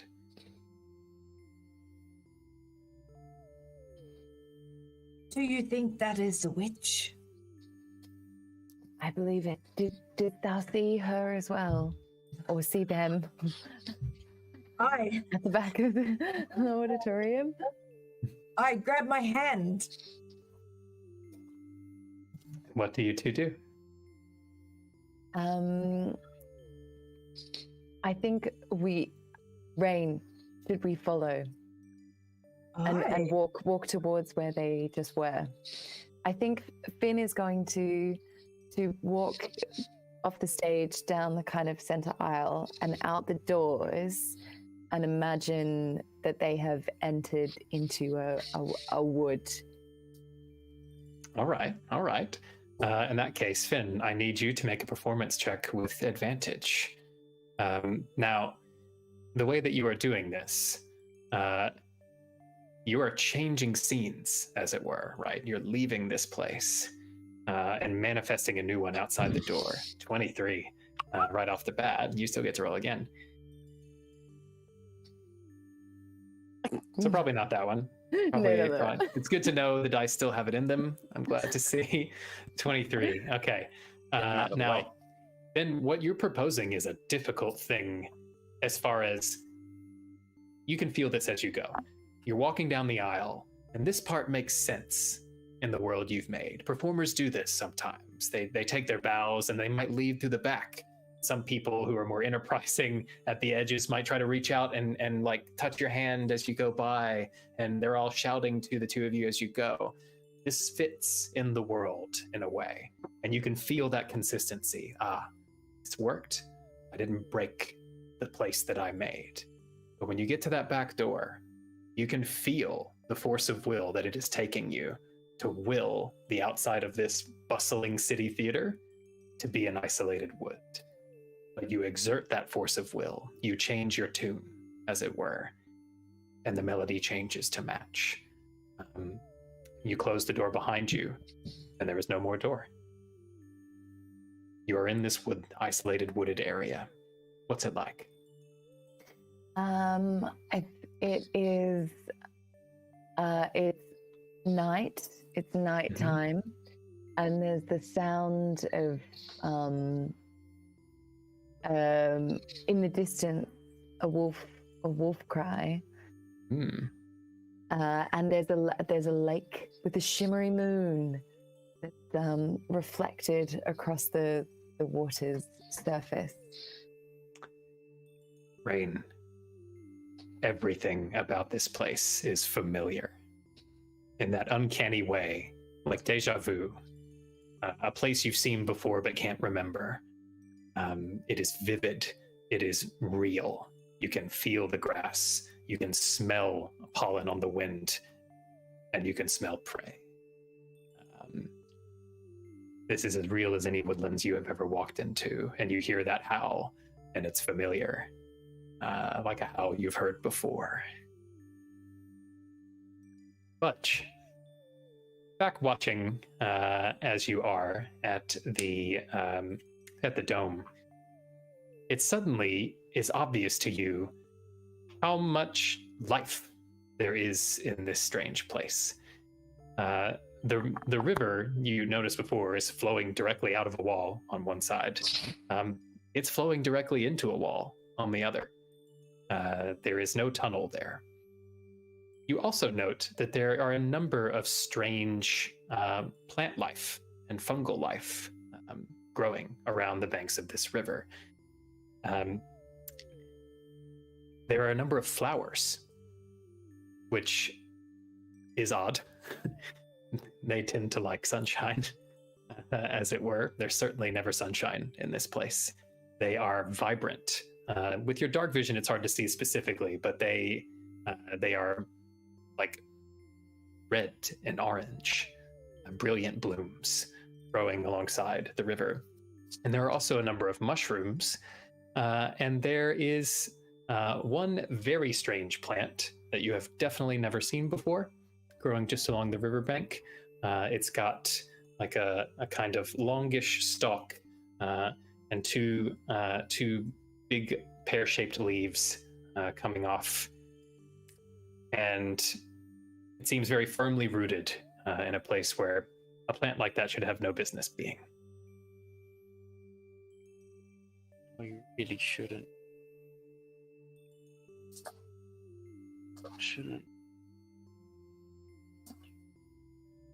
Just have a quick look. Okay. But you'll briefly abscond to the hut. Okay. Feeling like he can see everything around here. He's just going to very briefly have a look at this plant. Which you can do. You get closer and you realize, like, those flowers really are vibrant red and orange with bits of yellow. Kind of like a fiery coloration pattern, not like any flower you've ever seen before. And this other plant with the two long sort of stalks, as you get closer, you realize they're actually small purple blooms all around its stalks, really tiny. And the smell coming off that particular plant is very odd. You can also see a number of mushrooms growing along the edge of the water there, some of them growing under the water. And they, likewise, do not look like the usual sort of mushroom that you might see growing in a cave. And you've seen a lot of Underdark mushrooms. So you would know these seem a bit odd. They are not, however, the exact same mushrooms that you got at Mother Sawyer's that time. So, having your closer look, what would Butch like to do? Butch is going to look, but he's not going to touch any of these. Like, he already feels antsy being outside the hut while all his friends are asleep. Okay. So he'll probably just take a closer, clock that they're a bit weird, mark it for later, and creep back to the hut and just continue watching over his friends. He's watching, I think, specifically their faces to see if any of them are in peril. He needs to wake them up. Yeah, everything seems as normal as before. Been gently plucking that lute, and Rain seemingly sleeping peacefully. Then Budge is just going to watch while doing a bit of wood carving or something. Okay. Rain, you are in your element in this place that Finn has dreamed of. What would you like to do? I would like to see if I can smell the lady. The person who was in the crowd, you mean? Okay. Lady. Mm-hmm. Make a survival check.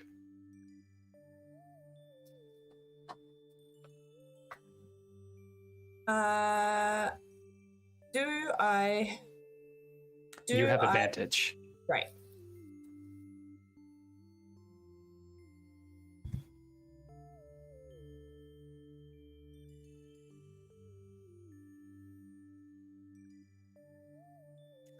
$22, not bad.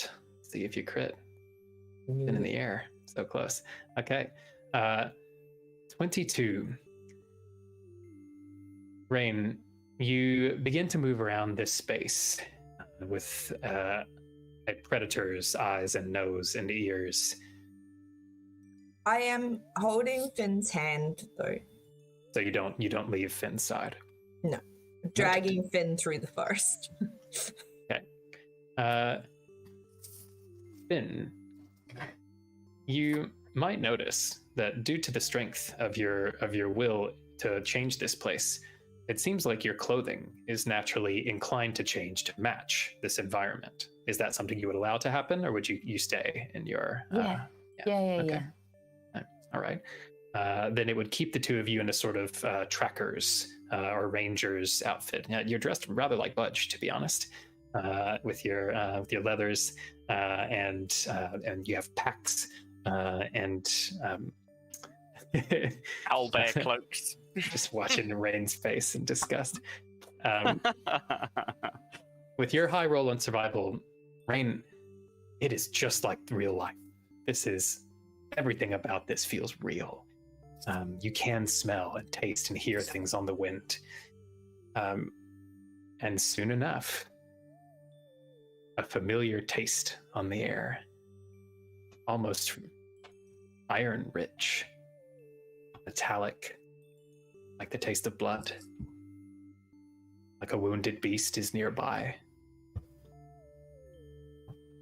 And you can lead Finn forward to the edge of that lake. The smell is stronger.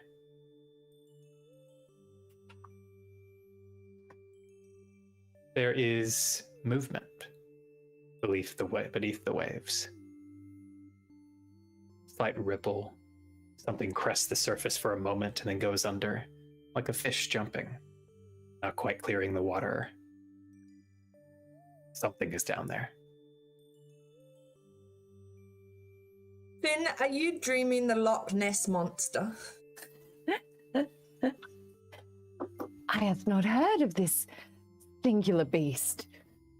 Mayhap we could dream it together, but nay, let me see if I may speak it into being.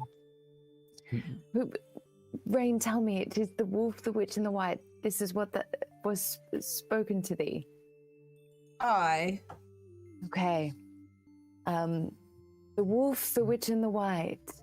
Friend or foe, we wish to know. I speak thee and come into my sight.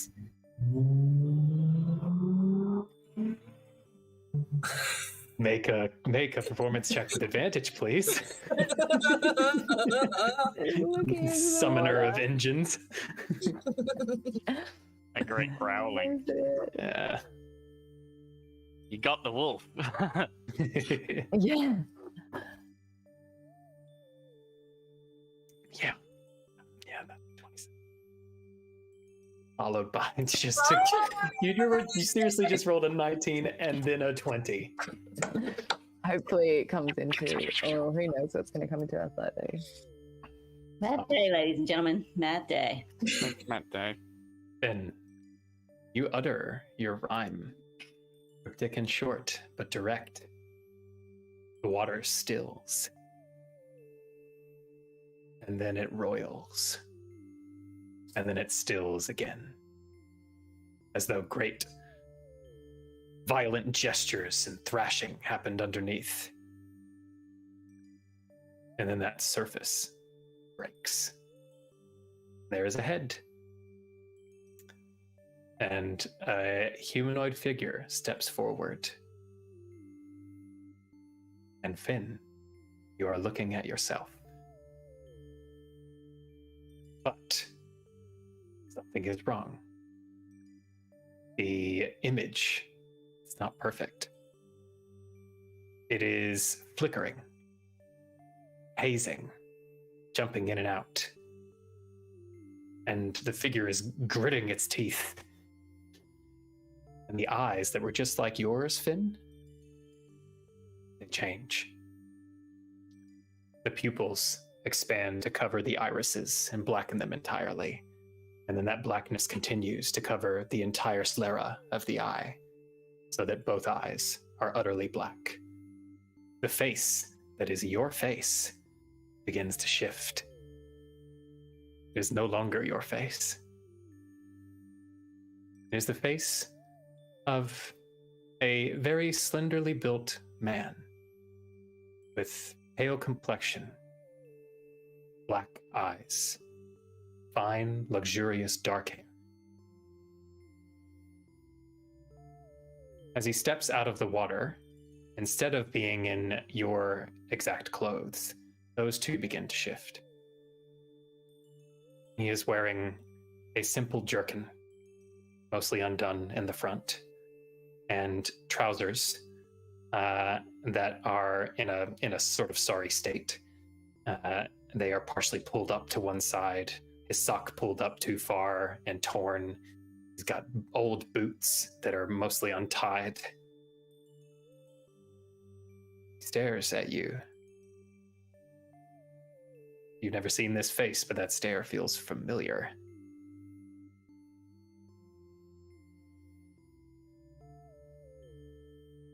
That's very clever. I am impressed.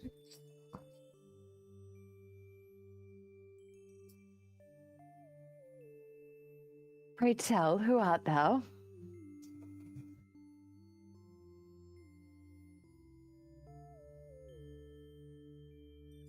Oh. Wolf, witch, or white? Chuckles. And as he chuckles, you can see two of his teeth are fangs. Are You these know. similar to the fangs on the tree? Oh, yes. You would say they are identical, Rain, in fact. You know, most people do not call for me so directly.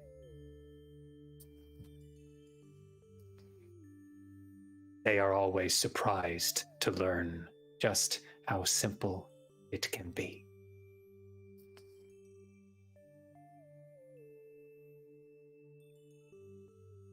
Steps closer. So then, you see me? Then I shall tell you. My name is Riven, and I have hither come by way of Nod to see what I can see.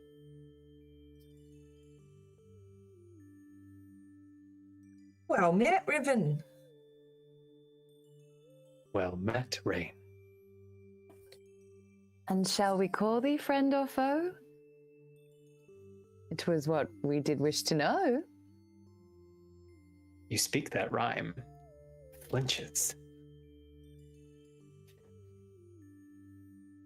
And standing more upright.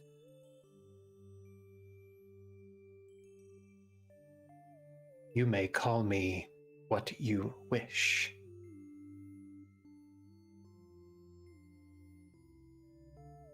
Perhaps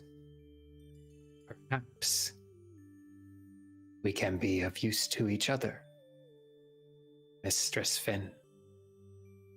Perhaps I can play a part in your story.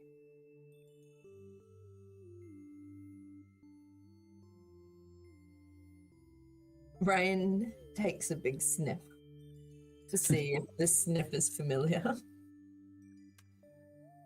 It is not.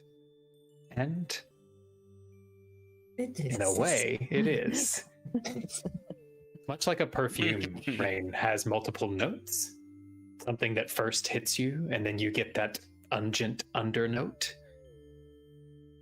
The first smell you get is sweet. And it's gone almost as quickly as it comes. You then get that familiar tang, that metallic blood. And just when you think you are finished, that must be what it is, you find that base note of that smell. It is not lively, fresh, warm blood. It is not sweetness of perfume. It is the smell of a corpse. It is the smell of death.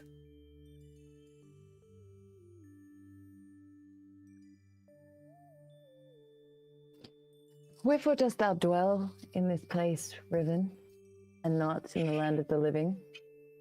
Or then be awake? It is a careful distinction that you make. I have come so very far, and I have further still to go. And I am but steps away from my proper place, where that fabled tree doth grow. What would you have with the tree? What would it give to thee? Then your passive perception's quite high. Yeah. When he begins to speak, the longer he holds the floor like that, flickers begin to appear around him. And when you've interjected, he's back. Those flickers disappear, and the shape as you see it holds.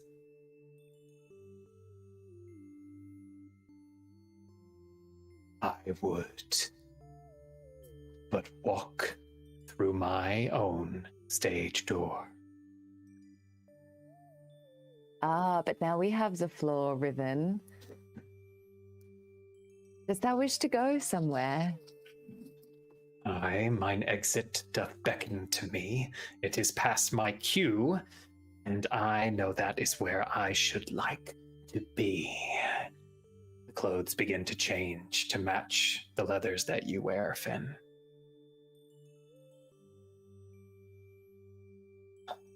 I would not have thee go just yet. Stay but a while and speak with us.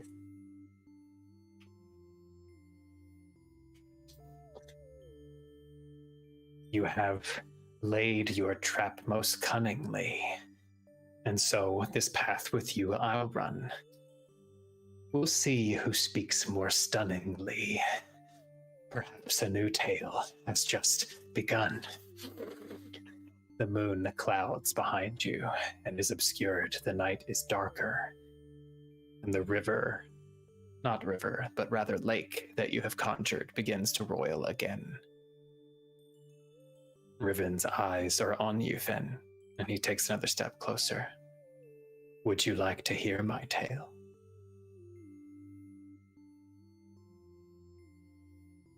Aye. But for a moment I would speak with thee, for I see what thou meanst to do, and I would not have thee leave so soon. A sliver, a shaft of moonlight breaks through the clouds and shines once more on Riven's face. Imagine if roots came up from under the ground and surrounded him. Imagine that, Finn. Ah, if roots were seen to grow, around and round they would go, and hold you here but still a while. And that would very much make us smile, would it not, Rain? Aye. Finn, keeping your rhyme. Roots, familiar in their white and ashen gray hue, begin to sprout and then snap around Riven's legs and torso, and he is rendered still. Well, it is usually said that the audience is captive held, Perhaps I must hither find myself bewailed. And he resists, but cannot break the hold of those vines. Well, listen, then, and I shall tell you of the land of far-off Nod, the darkness that near the scythe's tear dost dwell, and where all the dead must one day trod. In that shadowed realm, I once have called myself Pale King, and where Riven walks, blood no more would spill, but ash and pale bone. Creatures of an endless expanse, a dark and deadly heady dance. Mayhap you and yours will thither tread when you are among those numbered dead.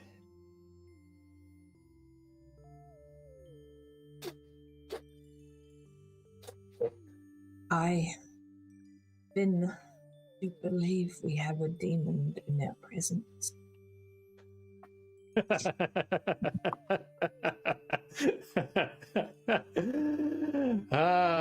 Two truths, one lie. You have spoken one. I shall speak two more. You shall decide which yours was.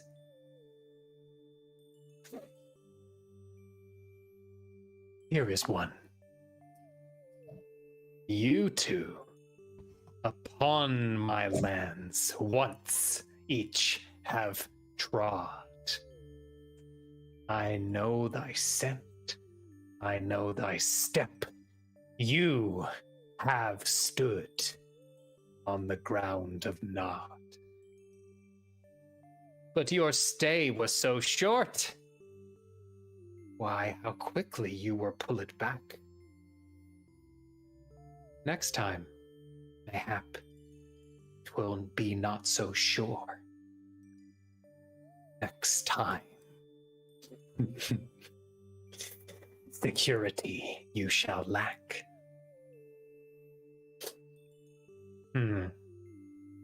That second, will it be true, or will it be lie?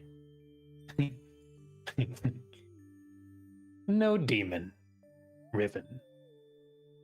Answer I.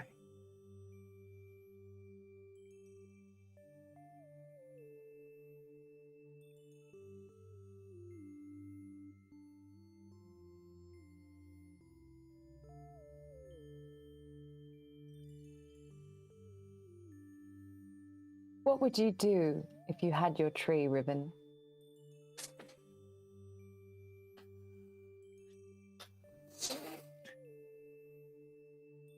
When the silver spring has sprung, and my bonds are riven, then I shall dance beneath the sun.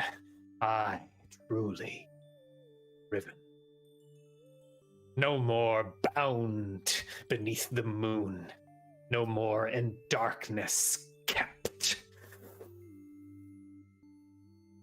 I shall sweet blood within my veins feel, and 'neath that moon I will have slept.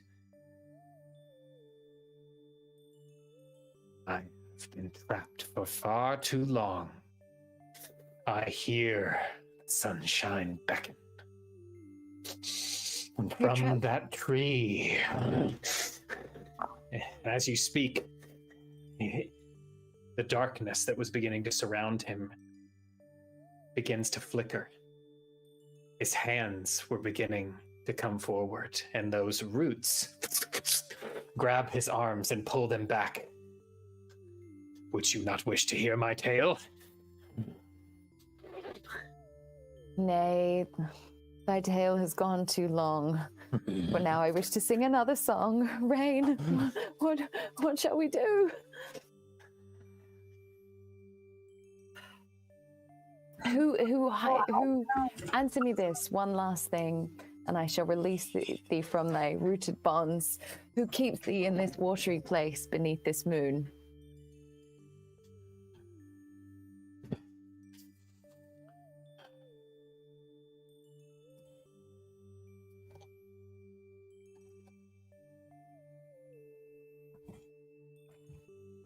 I come. Anon I come. Hear you not my call? The circle is called to greet me there. There beneath the springtide air, I will break forth when through that silver tide I can reckon myself once more. Who calls to thee? Whereupon does this circle lie? There in the night, a dark and pale gleaming.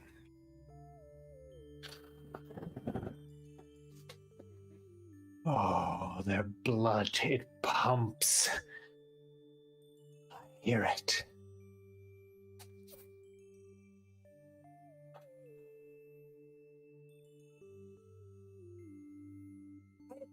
I smell a rat. I see a cat. You are now wearing a silly hat.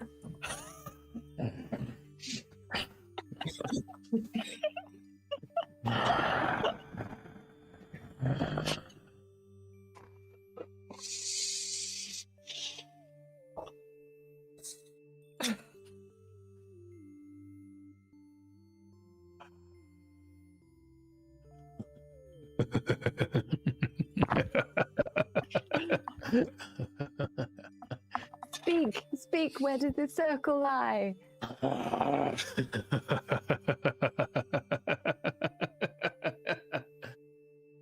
Finn, make a charisma saving. Oh no! Tell me, Budge. I don't know. It just says checks. I thought sad. it might. Oh, 17. Still good. Come on now, come on.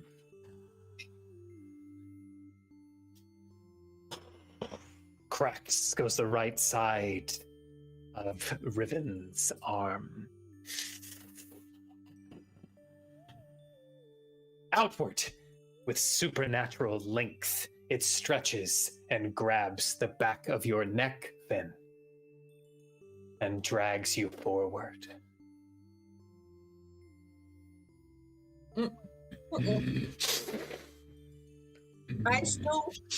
I'm still holding Finn's hand. You are, And and you I feel just- yourself pulled along. Yeah. I just try and pull it back and bite the arm. Rain, something has happened. You feel heavy. You feel weak. Your arm, it's like being a child and pulling against your parent who's trying to take you off to bed. You don't want to go. It's so strong. You look around for anything, try to see, to call for help. The air blurs. There is no scent on the wind, no taste in your mouth. The woods are changing. A shadow overtakes the ground. The lake behind you roils and disappears. Bone dry is that lake, strewn with bones of so many humanoid creatures, beasts, other strange things, undescribable in their shape. Misshapen heads, extended necks and claws, all dead and dry bone. All you see, then, are Riven's eyes. They are utterly, deeply, and completely black. Not even a glare or shine. I will taste that which I lacked. All thy sweet dreams' blood be mine. And Yeah. Riven sinks his teeth into the dream Finn's neck. And Finn, what was horror becomes in a moment ecstasy. Oh, that's It so is. much worse. Perfect. It is perfect bliss. No light, no sound, no taste, no smell. Your body is a forgotten memory. You are expansive. You are everything. You are all time and possibility. Rain, in front of you, Riven begins to flush with life.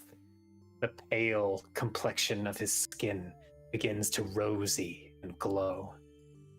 That luxurious hair begins to blow as though in a wind. And there in his black eyes, there is contentment. And then they flutter wide.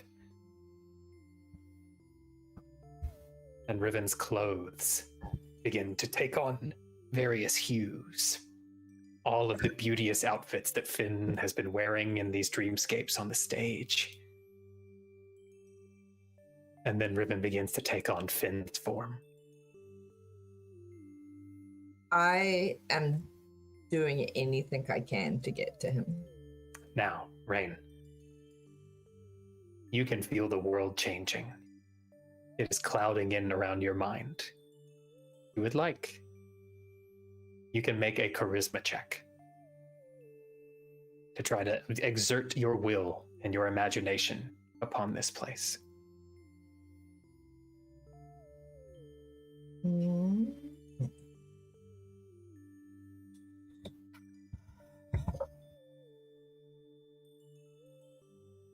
Well. An 18. Okay.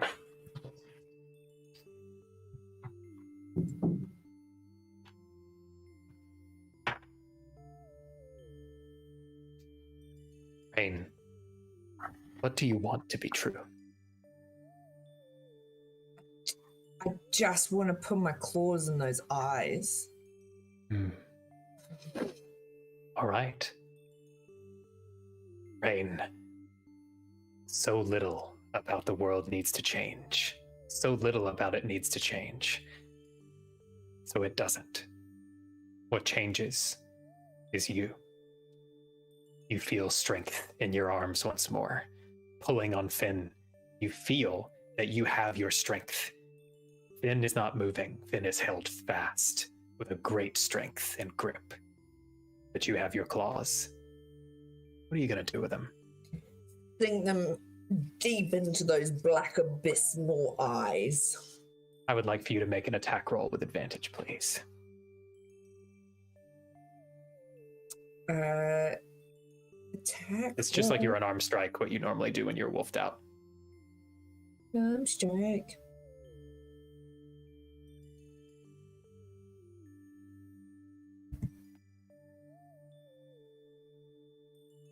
Mm-hmm. 21. Okay. You can roll again, actually. See if you crit. Yeah. No. Oh, 21. I summoned it again. Okay. Rain, you feel all of your power return and leap with preternatural predatory quickness. And those claws find home. Those black, deep eyes, all you can see, and you take those thumb claws and just plunge. Finn, your bliss is shattered, and you hear a horrendous wail, a keen of pain and a bestial howl. Two voices at once, in fact. This horrid bestial cry, and one pure, cold shout of rage. No! No! Rain, see blackness, fluid flowing down this creature's face as he begins to scream. And these fangs dislodge from Finn's neck. Finn, you tumble to the ground in this dark space and find yourself coming to awareness, lightheaded and totally out of control of your environment. This is a place of death. Desiccation, dryness, and decay, and blackness, and rain is on top of this creature, Riven, burying her claws into his face, and he is scrabbling at the figure of Rain, screaming, and then grabbing at her. Then what do you do? Finn is just like, take this, thy cage, stay here, and let it be thy watery grave. Rain, now we must leave. Otherwise, for thee, I must grieve. Okay. And just like tries to like loot her way out of there. Yeah, now, make your performance check with advantage.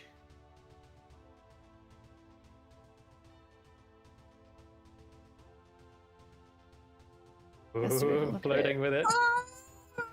You can roll again. Oh, so close. A little better. 17. Now, Finn, with a 17, you feel your agency beginning to come back, your will over this place. You're trying to come home, and you focus on your loot. That is important. You feel its importance. It's like an anchor in your mind. For a moment, you feel your real fingers on the loot. In the real world.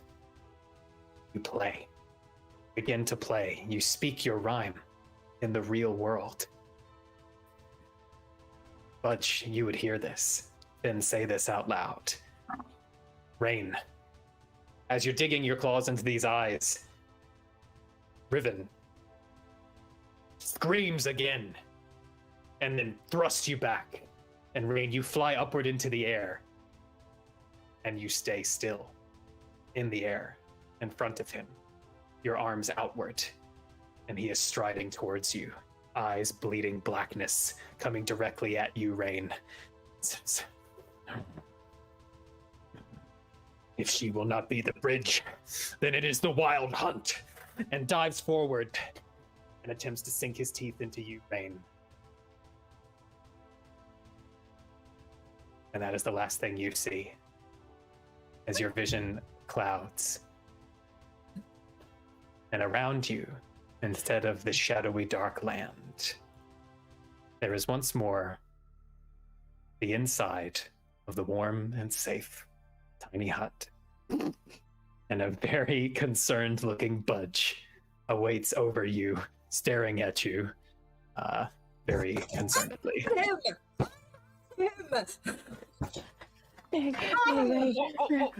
What happened? We may never get another chance. Nay, Rain, that's the place of darkness, and I do not know if he was a demon or something. There's a feather on your head, which tumbles down upward as you're chatting, Finn. We need that feather. Whoa, but we have seen such visions. We have encountered something of tremendous darkness. He did call himself Riven, but otherwise also the Pale King. I believe he walked with death. Wait. Let's wake up the others. And Budge will like shake awake Broccoli and Allura as well. You kill the goat, you eat the goat. You cook the goat is good. What? Hey, what's happening? You know, it's the weirdest thing, Broccoli. Before your goat dream that you were having just then, you're having a really nice one. The cane band was just slaying it, destroying on a stage to a roaring crowd. It was really great.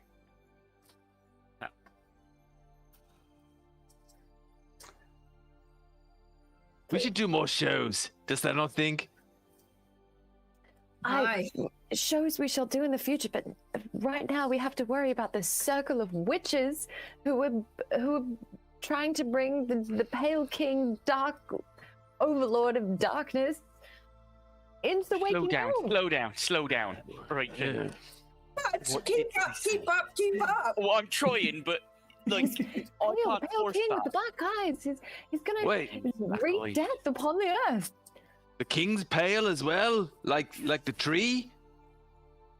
He is the tree. The tree is him. I He's been brought see. to life.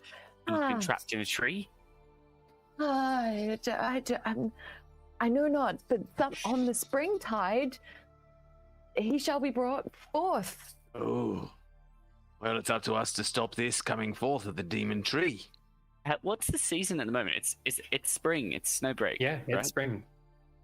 Oh, Why Clock is couldn't they just say maybe? Oh, maybe they mean next spring. I mean, yeah, we've definitely got 12 months to sort this out. He can be hurt in the dream world. I did sink my claws into his eyes. Didst thou? Oh, this is a mighty blow, Rain. Must we once more then try to travel? So it sounds like were it just you, Finn, and Rain that did see him in dream. Allura and Broccoli, you did not. I made it not into this dream. I had a dream of my own, where we slayed not demons, but our awesome, sweet musical endeavors. And perhaps we are still not done. As much as I would like to leave this place with strange flowers and mushrooms, and I'll point over to like the strange flora that I saw when they were sleeping. Ooh, today's tea is going to be pungent indeed. I'll go check it out. All right, Allura, you want to go have a look at these? It depends on what kind of information you're interested in getting about these. You can make a nature check to see if you recognize them, like by species and such. You can make an investigation check to look at physical data of things, what you take in about them. Yeah, it's just Do a stealth check first to sneak up on them. That way you'll learn more. Those flowers won't know what hit them. You know, come up behind them with knowledge seeking. What is Allura hoping to glean about these things? Nicknames, secret fears. What they are? Maybe I've seen anything like it before. Yeah. If you'd like to identify them, you can use you can make a nature check or an arcana check. Already loaded the investigation. But Oh, sure. no, all good. I'll just change that. It's only the default difference, so it's fine. 15. Okay. I might just have a flash of genius and make that a 19. Oh, interesting. I love this feature. So you just get to add your proficiency bonus, is that right? And my intelligence modifier. Or intelligence modifier, right? Yeah. Your proficiency would be 3 at this point. That's right. Okay. You know what? I don't know if you've used this feature a few times. Maybe I'm gonna flavor this one a particular way because of the wording. Sometimes a simple solution hides in plain sight, and that's what a flash of genius feels like. It's been staring you in the face all along. You're looking at these flowers, these mushrooms, this strange plant that Budge has shown you. They don't look familiar to you at all, and this is outside your area of expertise, of course, but you know what you have on you right now? Corpse flowers? An herbologist notebook. Oh, yeah. Yeah. Let's look it up. What an idea. With a 19, it suddenly occurs to you, you have just, come across the corpse of some herbologists, some people who specialize in plant life. And that field journal that you've got, if you flip through it really quickly, it has diagrams of a variety of different plants. And there's also a kind of diary attached to it in the back, as well as some notes. But after some flipping through this book, you do recognize some of the flowers that you're looking at.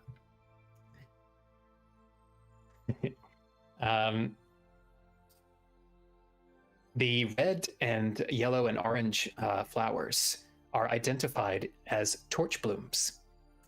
Torch bloom, and it is described in the notes rather sort of in a flowery fashion, in an ornate academic hand. They are considered among the kinds of blooms that are known. Let me find my my wording here. They're called a bloom of paradox, and there are a number of plants that are like this, and that they grow in obviously adverse conditions for what it would seem that they need. And in particular, torch bloom thrives off of freezing cold water and darkness. It is extremely coveted by alchemists and by people who are excellent in herbology. It is not considered mythical, but it is considered extremely rare. People know it exists, but you don't see it very much. It is coveted specifically for its use in potions and unguents that help protect against fire. So it has properties that allow you to resist burns, which is the nature of its paradox. It's why it likes icy water. You find a handful of other entries, sort of mixing and matching, comparing what you're looking at. There are some notes about the soil in the nearby area, and the owner of this journal saying how convinced they are that torch bloom must grow in this area because of what they found about the soil. They say they just can't find it, but they're certain they will. There is also a bit of a note near the back. So sad that they found it, but So close, right? Yeah, in the end. There is something that actually might be familiar to you, Alora, but you wouldn't have thought about it off the top of your head. It's like a children's story. There is a little drawing of what is identified as a mandrake. And a mandrake in lore is storied to be a plant that has interesting purple blooms and these two stalks on the outside, but beneath is what appears to be the body of a small human. It is quasi-mythical. It is something that is told of in bedtime stories and witchy tales. It's thought of to be an extremely, extremely potent ingredient for potions and alchemical things. But this is to people in this world what like Eye of Newt is to us, right? But you get the vibe from this person's notes that they're a bit into that. They're a bit into that sort of fringe type thing. And there's these notes saying like it could be possible that a mandrake could be found in a place like this. And there's some scratched memories of half-remembered rhymes about the circumstances in which they grow. But there is a note that says that in the old tales, to harvest one of these is to risk death, because it is said that anyone who hears the mandrake scream will die. So there are instructions for how to harvest a mandrake. Notes about what to do. It says that you must cut circles in the earth around the bloom and wax your ears or risk your death. The flowers alone, really fast. The flower alone has some potent properties apparently, but nothing is as strong as the root itself. That's the good stuff. Are there any notes about how to harvest the torch blooms? Nothing in particular. There's just some detailed diagrams of them and some notes about the supposed utility of its various parts, stem, petals, that kind of thing. The petals being the most potent center of its power. Do I feel confident that I could cut some? They just look like flowers. Yeah. There doesn't seem to be any sort of resistance to removing them. Yeah, I'll harvest them. Okay. There are 10 torch bloom flowers in this cavern, which Budge can very handily point out to you, each and every one, I'm sure, with that nat 20 from before. One over there. One over there. And if you're using some light with you by your boat, I take it, they're extremely vibrant, like some of the most brilliant reds and yellows and oranges you've ever seen in a natural growing thing. I'll put them in the bag with the corpse flowers and the weird ass flower that isn't making Yeah, got quite a terrarium going now. Strange bouquet. Yeah. Indeed. The waff, the weird ass flower. The banana boat one. Oh my god. Okay. Yep. So you can harvest that torch bloom. So, Magical Cane Band. We are fast approaching the end of our allotted time, but You have just entered the realm of dreams and met Riven, the Pale King. You have returned, it seems, mostly unharmed. You have found this torch bloom. You have found this strange spring with its black tendrils emanating and tainting some of these roots. I'm open to us going a little bit over time if you want, but tell me, Cameban, what would you like to do?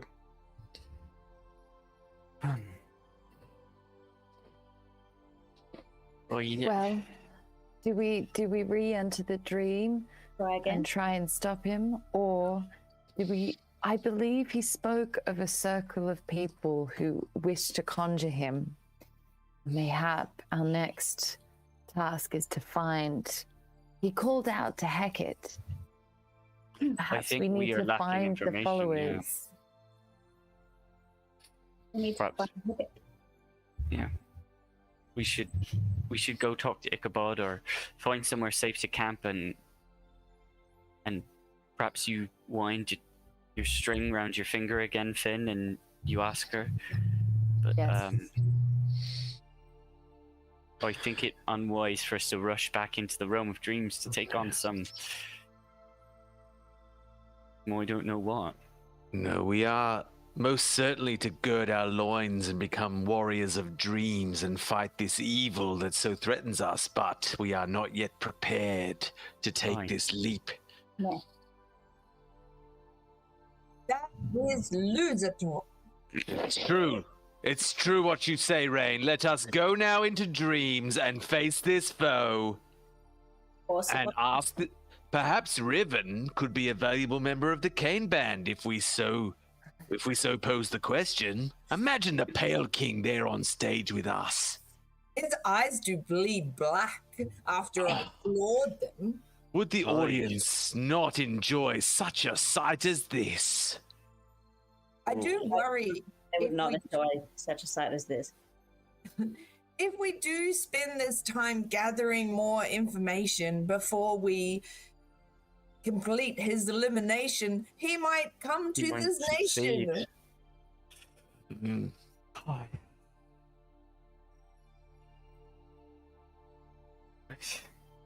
It's hard. If we rest after we rest, I am able to spend some time in recollection of spells that I know but remember currently not, and mayhap would be better prepared to face such a situation than I am currently. Aye, a quick rest, perhaps therein to relaunch, refreshed therein, Dream Warriors. But what of this? I just think now, what of us sleeping here and accidentally slipping into the realm of dreams? For it just, none of us can know for sure exactly. Aye. Like, for if we go into the realm of dreams, it may be our death that awaits us. So we deserve herein, at least after the battles this day, at least one more night of revelry. A drink of ale, a chat with friends, a gathering of information therein to chat. Those wiser heads could give us such secrets that could aid our adventures. And then we launch into the dream. Warriors hence. Perhaps you're right. And I we have killed and thwarted some monsters here. Perhaps that will keep my family safe for some time. I made do a dent. do not believe sometime, but if we were to go and spend an eve back with the family and discuss the issues arising, then perhaps I could drink ale. Aye, thou could drink ale. We could check on our friends. Alora could chat with some strapping young people. Who knows who she's got in store? I would mind not if I saw Brangle again.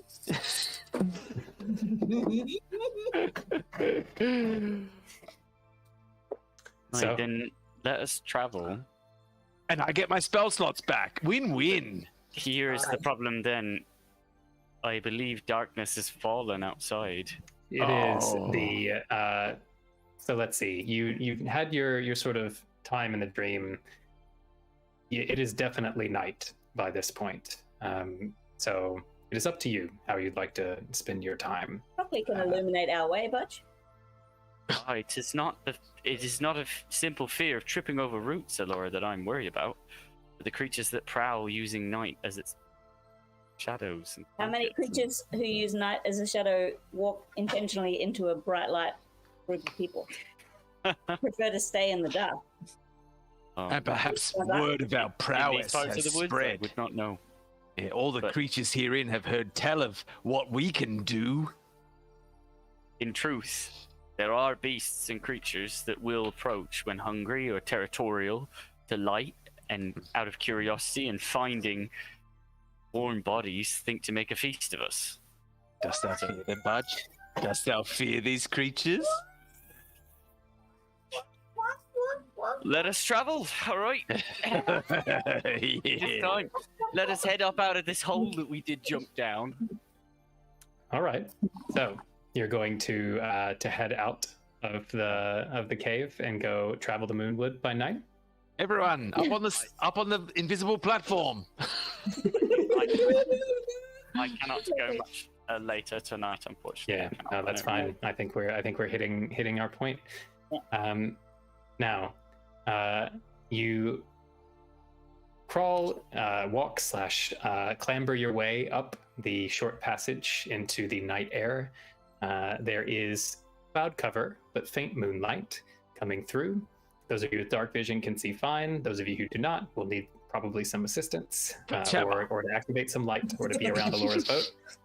You flash hammer up, then you, Magical Cane Band, a shining beacon of bright light, continue forward into the Moonwood. Wait, sorry, Cane Band, are you happy with me? I can turn the flash hammer off. I mean, you guys can see. I should turn it off. It's probably a bad idea, isn't it? I'll turn it off. Flash hammer off. As you walk upward, you have A, Budge with you, and B, you have come this way. You also know about how the Moonwood works. So if you wish to return, I suppose you will be relying on Budge, which should be pretty reliable in this instance. You walk away, following the dim light of Alora's boat, perhaps, or keeping track with those of you with dark vision. The Cane Band walks away.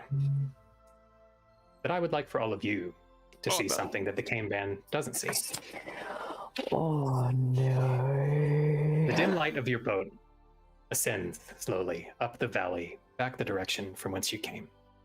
As the last spark, the last whisper of that light disappears. Sitting sedately at the opening of that dark cave, looking after you as you go, there is a big black dog. And I think that's a good place for us to end our session. It's gonna be so long, though, Adam. Was it just a regular normal dog? Just a regular normal dog? Totally big peeves. normal dog.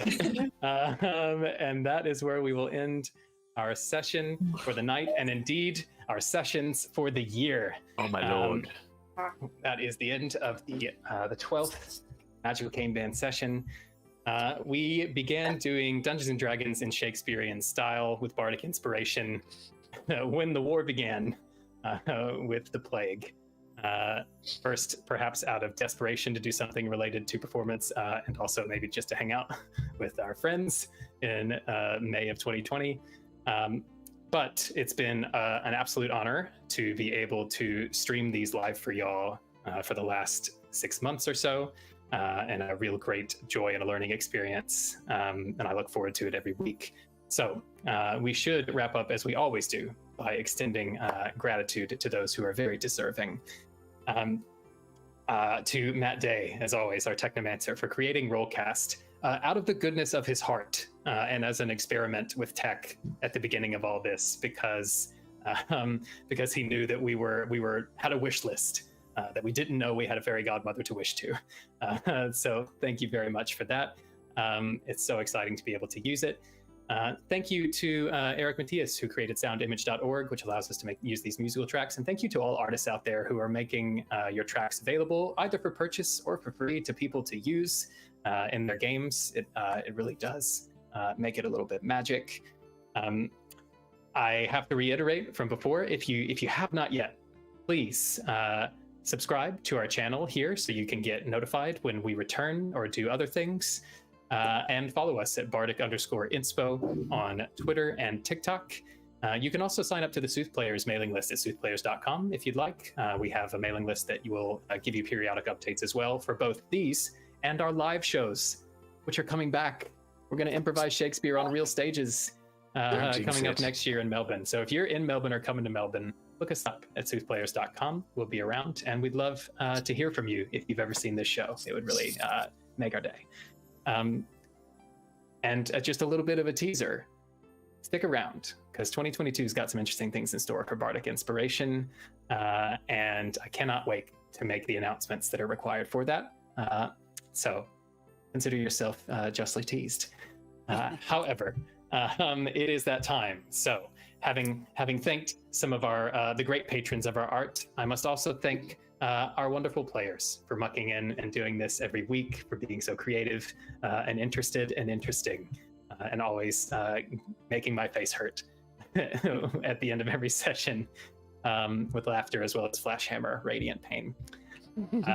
Thank you to all of you who have watched or will watch in future. We love that you do so, and be in touch. We'll close in echoing Master Shakespeare and saying, as per usual, thanks, and ever thanks. We'll see you soon.